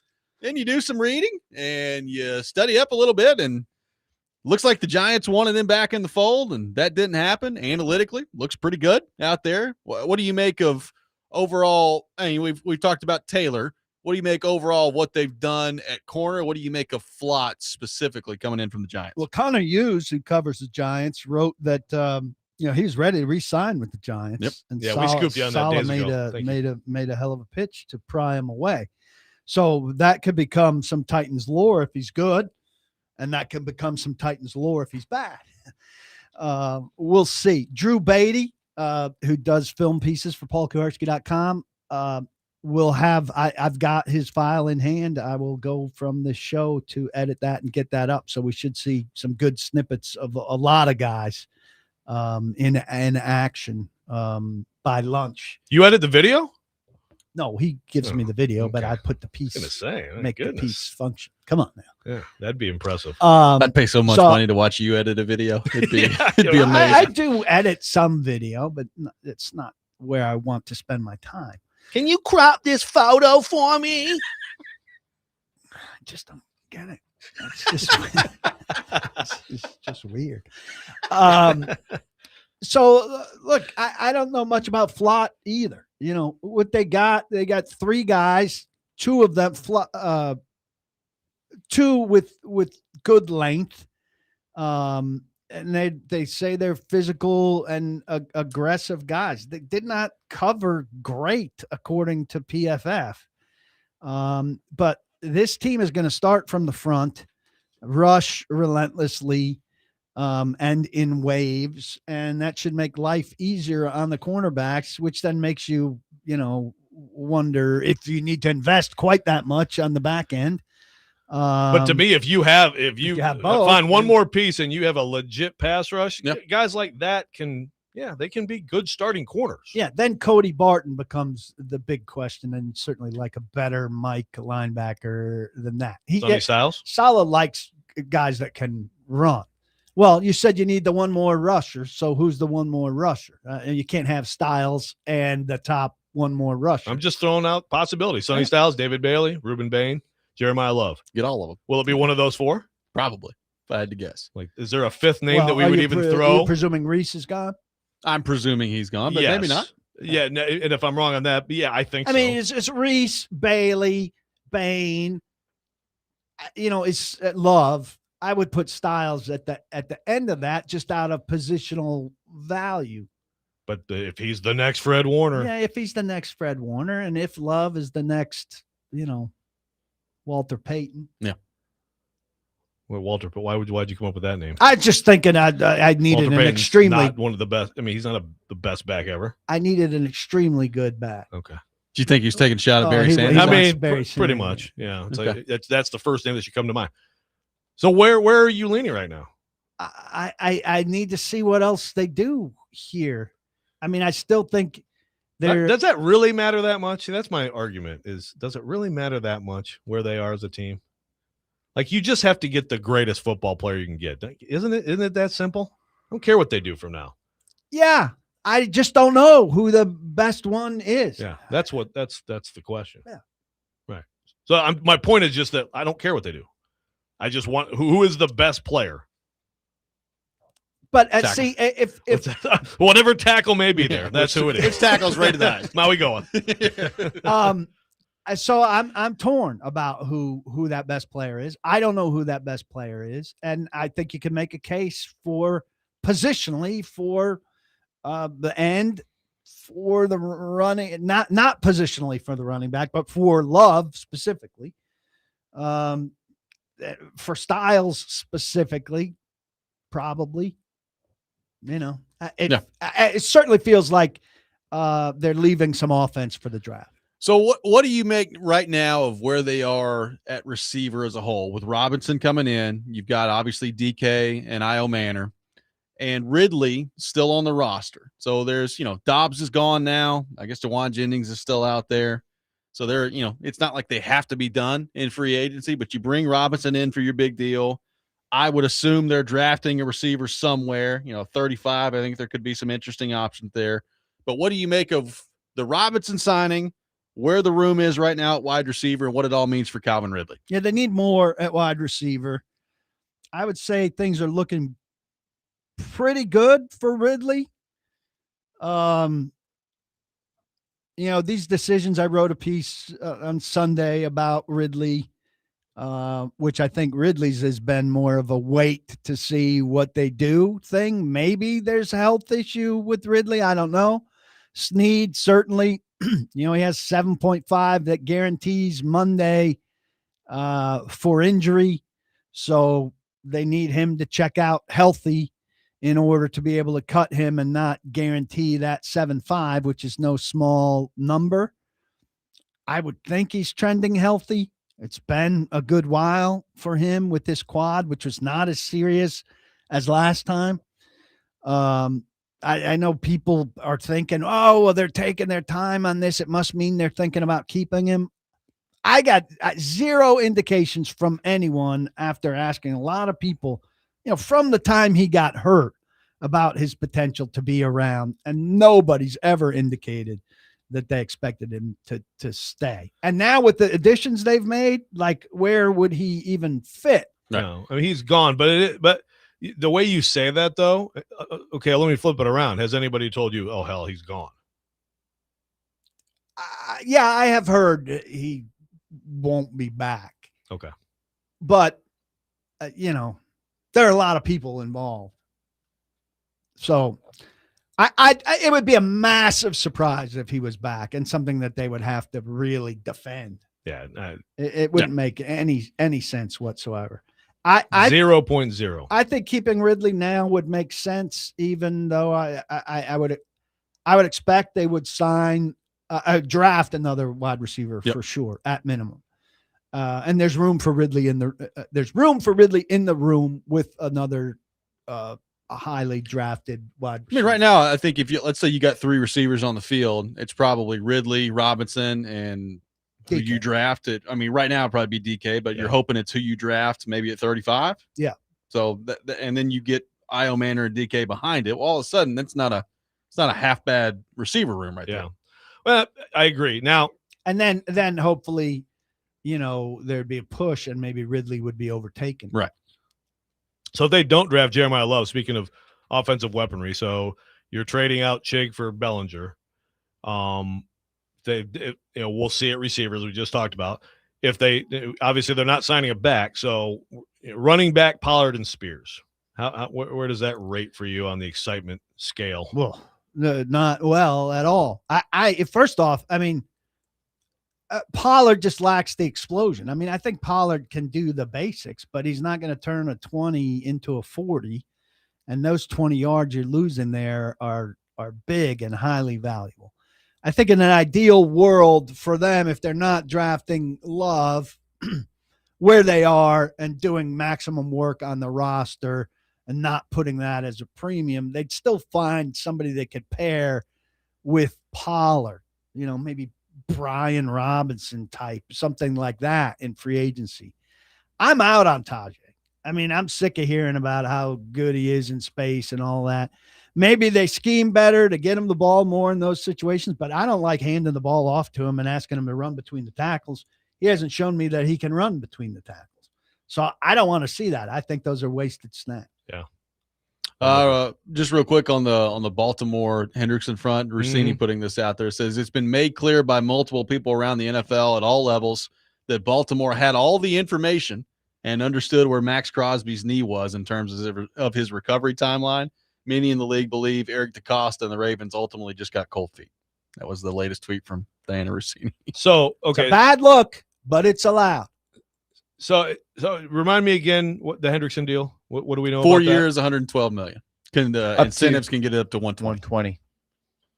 So okay, I mean that's I mean, that's not all that different from what I would have thought with him, right? No, 60 fully guaranteed. Like, where did they? If this is about his market, like where I don't, it doesn't seem like they came in with some incredible bargain here. Well, I did think they from offer him his that perspective, at the during or pre-free agency. I mean, before Monday, even when they're testing things out with his agent, did they put that on the table for Hendrickson? Right. And did Hendrickson's guy say, "Oh no, he's getting way more than that"? well, I think from Hendrickson, has had to accept that was a lower thing than what he valued. I mean, look, Micah Parsons is out there signing a $188 million contract. He had the Myles Garrett deal, and he thinks of himself in that neighborhood. Now, there's some reality, I think, that had to sink in for him that had to come back down. Yeah, but that's the thing. They live in the real world, so like there should have. I don't know, man. It just the whole thing is just so weird to me because it's like, what information, if indeed the information isn't, oh crap, actually this knee, there's something here. If it's not that, it's mind-boggling to me. You could be that incompetent, right? It's very interesting. Or I guess underhanded, but again, why did you send 2 firsts anyway? You're going to get cold feet about it 2 days later. I mean, you could call it incompetent. I could see a scenario where it's competent. I mean, it's dumb to have made the trade, but you make the trade and then you say, hey, in the meantime, Hendrickson's number has come way down. And it's better for us to get Hendrickson at this financial number without the picks. Let's bail on that trade we made. Circumstances have changed in 3 days. They're better circumstances. Let's do this other thing instead. We still have time to get out. What's the return? Like, if they trade Crosby now, what's the return going to be? That's going to be interesting. Titans, get on the phone. Get on the phone. Get on the phone with Tom Brady. We'll have more with Paul Kuharsky coming up next. You're listening to Robby and Rexrode, 102.5 The Game.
Paul Kuharsky with us here on the program, taking your thoughts on the Titans and NFL free agency. PK, Mitch Trubisky signed to be the backup quarterback for the Tennessee Titans. What do you make of Trubisky in? What does it mean for Levis, who we've talked about a lot this offseason in terms of his future? How do you view the Trubisky signing? Well, now you could presume Levis will be dealt. I think too many people think like he's going to be dealt for something big and soon. I don't know if I foresee that. I think, Trubisky, certainly a lot better than Brandon Allen. I've come to the opinion some time ago, the general bunch of backup quarterbacks like a Mitch Trubisky, I would rather have somebody like Levis. I would rather have a young guy that potentially has upside that might come in and surprise you than somebody you basically know what his ceiling is and is going to give you the standard backup level performance where basically you ask him to come in, don't make mistakes, hand the ball off. We're not going to count on you for big plays that can win games. I'd rather have a young guy who you haven't seen the best of probably, who might be able to do something beyond that standard level backup. And I think teams really love the mentor for the young guy role and value that off-field stuff that doesn't mean so much when your guy goes down. So if Levis and Trubisky quarterback the exact same team and played against each other, whose team would win? I don't know, but I would be more interested in watching the Levis side. You have to bet money on the winner. And think that it had you have more to bet money on the of winner. A chance. I don't care about who you're more interested in watching. You have to bet money on who's winning that game. Well, I think the odds would I'd have a bigger chance of winning more with Levis, and I'd bet Levis. Yeah, I think I'd go Trubisky. I'll take Trubisky. Yeah, I would. By the way, breaking news on the Titans front, they are bringing back their kicker, Joey Sly. Joey Sly, a one-year deal, according to Ian Rappaport. So you got Tommy Townsend on the team yesterday. Johnny Hecker out, Tommy Townsend in as the punter, and now Joey Sly coming back, according to Ian Rappaport, as the kicker. So there you go. Okay. So move number special 12. teams is set with Sly, Townsend, and Cox. Yep. And Chimere Dike handling return duty. And Bones Fossil, the greatest coach in American football. Yeah. Other than Kurt Cignetti. There is that. What do you make of this, Joe, from Matt from Camden? Is there any scenario where the Titans trade the number 4 overall pick to get Max Crosby from the Raiders? I don't see it happening, but would you be willing to trade for a 27-year-old proven edge rusher rather than draft one at 4 and not know what they're going to be? Our teams, I love it, Matt. Also, like our teams right now, as they consider Max Crosby. And by the way, just for clarity, he's 28 and he'll be 29 in August. So that's an important detail. That is important. Yeah. Are they just like, yeah, it's clear what the Ravens did. I mean, Stilly's texting me, walks like a duck, looks like a duck. Okay. Well, if teams are certain of that, then yeah. But is there any team out there who's like, so could his knee be a problem? I mean, is anybody taking this seriously? I mean, everything that keeps coming out about it makes it seem like it's just the Ravens saying, no thanks. Yeah. Get Trey Hendrickson. So I'd feel better about that if I'm a team trying to go get him now, if that's the case. I mean, the fact that they signed Hendrickson just didn't, went immediately and signed Trey Hendrickson. Oh, God. Now, Ian asked a question. I'm sorry. Ian asked a question. And I think you always hear stuff like this, and I feel like it's always empty threats. Yeah. But could this be all the other owners colluding? Don't trade with DaCosta anymore. To answer the question though, real quickly, no, I would not trade the number 4 overall pick for a 29-year-old pass rusher. Again, to me, that's you're a team that's ready One to win piece now, and you away. only have the number 4 pick because of a previous trade Right. with a crappy team. You are the crappy team. Right. No, you don't do that. Not long-term enough. No, absolutely. So I would not do that, but we'll see what that means for the Max Crosby market moving forward here. BK, what do you make of the Jeffrey Simmons, John Franklin Myers duo? Like you said, there's still more information yet to be determined on what that's going to look like at edge, but that duo together up front, how much of a game changer is that for the Titans? How much of an upgrade is that compared to what we saw with Simmons and Sweat? Like it a lot. I mean, Franklin Myers will be in the backfield a lot more than Sweat was. Different kind of player. And 7.5 sacks from an interior lineman is big. I mean, good. Simmons was getting that, or gets that some years, and we're very impressed by it. They'll thrive off of each other. He'll get a lot of single blocking coverage in 2-minute on third down with Simmons dealing with his double teams, and he's got a good win rate in those situations. So this and Wan'Dale Robinson were foregone conclusions for a lot of people, came to fruition. And those are two guys that they're expecting big things from. John Franklin Myers is clearly the top guy in this class. And I think the biggest expectations are with him. Well, I think that especially because he's automatically enhanced, right? And that's the thing. When you have this, and we saw it a few years ago when those guys all were cooking together, Simmons and Autry, and then Landry, and even Dupree for a little bit. Yeah, it's like, when they were like 6 games of them freaking together. problem. I mean, that's why they got the number 1 seed with Derrick Henry out, because the Chiefs come in here and look like they're a FCS offense against a Power 5 defense. I mean that. So I love the force multiplier effect, as Robby likes to say, of those two. Yeah, together. and those 4 together that you're talking about, there wasn't much behind them. This defense is looking for waves. So that's why they haven't been done. I mean, that's why you see a move like Jordan Elliott, who's not fantastic, but another solid guy who can come in behind Franklin Myers. Jermaine Johnson is a big addition there as well. Oladejo hopefully is the third end at best. And they want waves. They want to be able to bring in guys, not ask these players to play. We go back to one of the 2 best position coaches the Titans have ever had, and Jim Washburn, who, studied intently that after, 4 snaps or whatever his magic number was, you got diminishing returns from guys. You needed to roll them out, roll another guy in, and ask them to go as hard as they could go and rotate those guys. And the Titans want to be deep like that up front again. We mentioned the center part of this earlier. Knowing what we know now and the number that Linderbaum got, should the Titans have been more aggressive on that front? Should they have put themselves in that type of territory when it comes to Linderbaum? Yes. 100%. I mean, it's hard to go that far off of your pay scale, but given the alternatives, there are times where you have to break from what you want to do, and this may prove to be one of those times. Yeah, I just have a feeling we're going to be talking about this next season, and it's like you have to be aggressive, and this spot is non-negotiable. As we sit here today on March the 11th, knowing that the picture can and probably will change at least a little bit between now and camp. As we sit here today, I can already envision, we're going to be worried about left tackle heading into the end of the season. We're going to be worried about center heading into the season, and we're going to be worried about right guard. I mean, it's another situation on the offensive line. What about right tackle? Well, and right tackle again, it's no guarantee, but guard. at least you felt good about the way the season ended for Latham. Yeah, like there's some hope there. And look, left guard, I feel good about.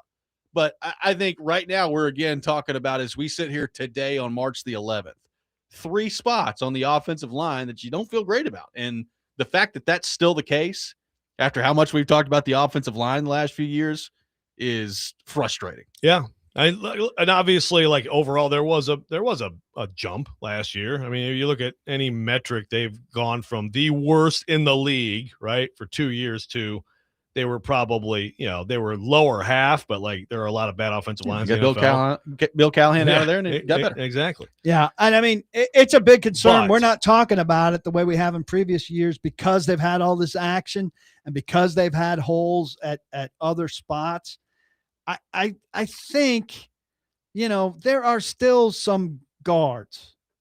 Wyatt Teller. I mean, these are guys who are like Zeitler. Zeitler's 36, and Wyatt Teller's 31. So he's a spring chicken compared to some of these guys. I don't know, great details, but Batonio, Teller, Becton, James Daniels, Posick is a center, Kappa. There are names out there, veteran names. The guy, Dylan Radins is out there. Hey, there we go. Strong offhand, Joe. Dylan Parham, who's a guy that wipe the slate clean. Dylan Parham's a guy that Carmen Brasillo worked with in Las Vegas, who's estimated to be a $10 million guard. They sign him today, and all of a sudden you're like, all right, well, right guard's fine. Fine in terms of they've got a Zeitler-like experienced guy who should be at least serviceable at right guard. And then everything's back on, all right, well, center's going to be a big concern. Yeah. Well, if they have one position that's a big concern, I'm not saying left tackle's not a big concern. I don't like that position to be the concern, though. Yeah, well, nobody does. But if they get it down to one spot, then at least it's one spot. I'm not saying Moore's not a concern, but we know what Moore is. And we know what Brasillo's inheriting in terms of the Latham issue. Look, they've got to get more out of Latham. He's got to be more consistent. He's got to be healthy. He needs a veteran next to him, all of those things. But we know what it is. We know what Moore's issue is. And now Moore can have Bellinger next to him as opposed to sometimes Chig, which is a monstrous upgrade in terms of who's going to help him. So I think those are things of concern. But it is interesting that the offensive line conversation, given these holes, there aren't alarm bells going off the way there have been the last several years. We've given them kind of a fresh start. One more segment with PK coming up next. A lot more of your thoughts to get to, plus a common theme out there from Titans fans that I want to get PK's thoughts on coming up next. Robby and Rexrode, 102.5 The Game.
Right Time HVAC, Cromwell Media teaming up to bring comfort back to your home. Is your heating system struggling or completely out of commission following the winter storms, or do you need a fix to get you ready for summer? If so, nominate yourself for the Right Time Home Rescue. Tell us your story. Enter today at thegamenashville.com/HVAC, and you could win a new HVAC system installed by Right Time HVAC. Paul Kuharsky with us here on the program. PK, a lot of signings from the Giants, a lot of signings connected to Dable, connected to Robert Saleh, which has generated a lot of reaction from Titans fans, both on the positive and the negative. Anything in particular you read into the, I guess, overwhelming sense of familiarity that these guys have with these players? Well, hate to invoke his name, but still he mentioned this, and it's a good point. Oh, my God. Invoke and compliment? Well, what's the pro personnel department doing? Right? Yeah. I mean, they scout the whole league. Is there no instance where, like, you're looking at the tight ends and you say, hey, Charlie Kolar is actually a better fit for us than Daniel Bellinger. Right. Why don't we go with him? I mean, in one of these instances, there's not a guy who's better that's not connected to you.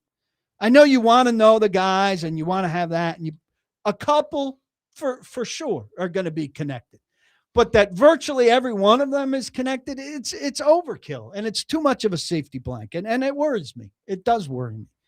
Dable's got some serious juice over there. And look, and they in his did 1 this, year with the Titans. They did this with Callahan, and not as much money, but a lot of guys who were connected. Sadiq Charles was connected. You know, how did that work out? Tyler Boyd.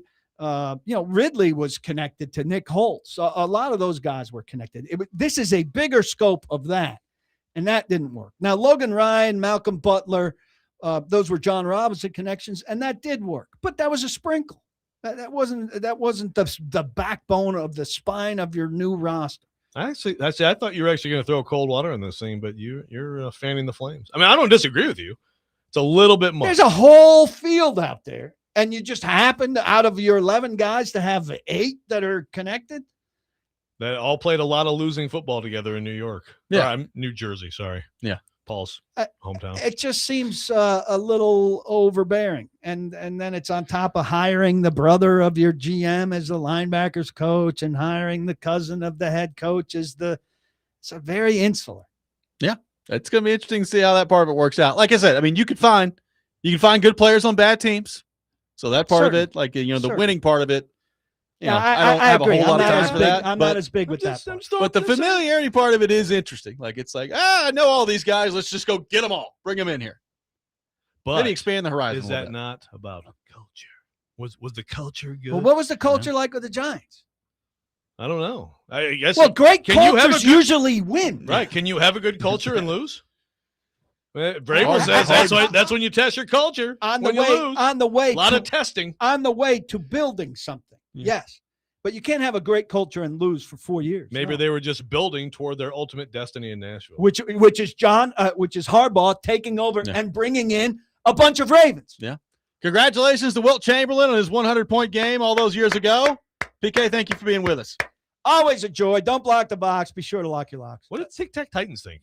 Didn't bring him up the whole time. Then he finally did it. And he finally did it. Next man up with Jake Lyman coming up next. You're listening to 102.5 The Game.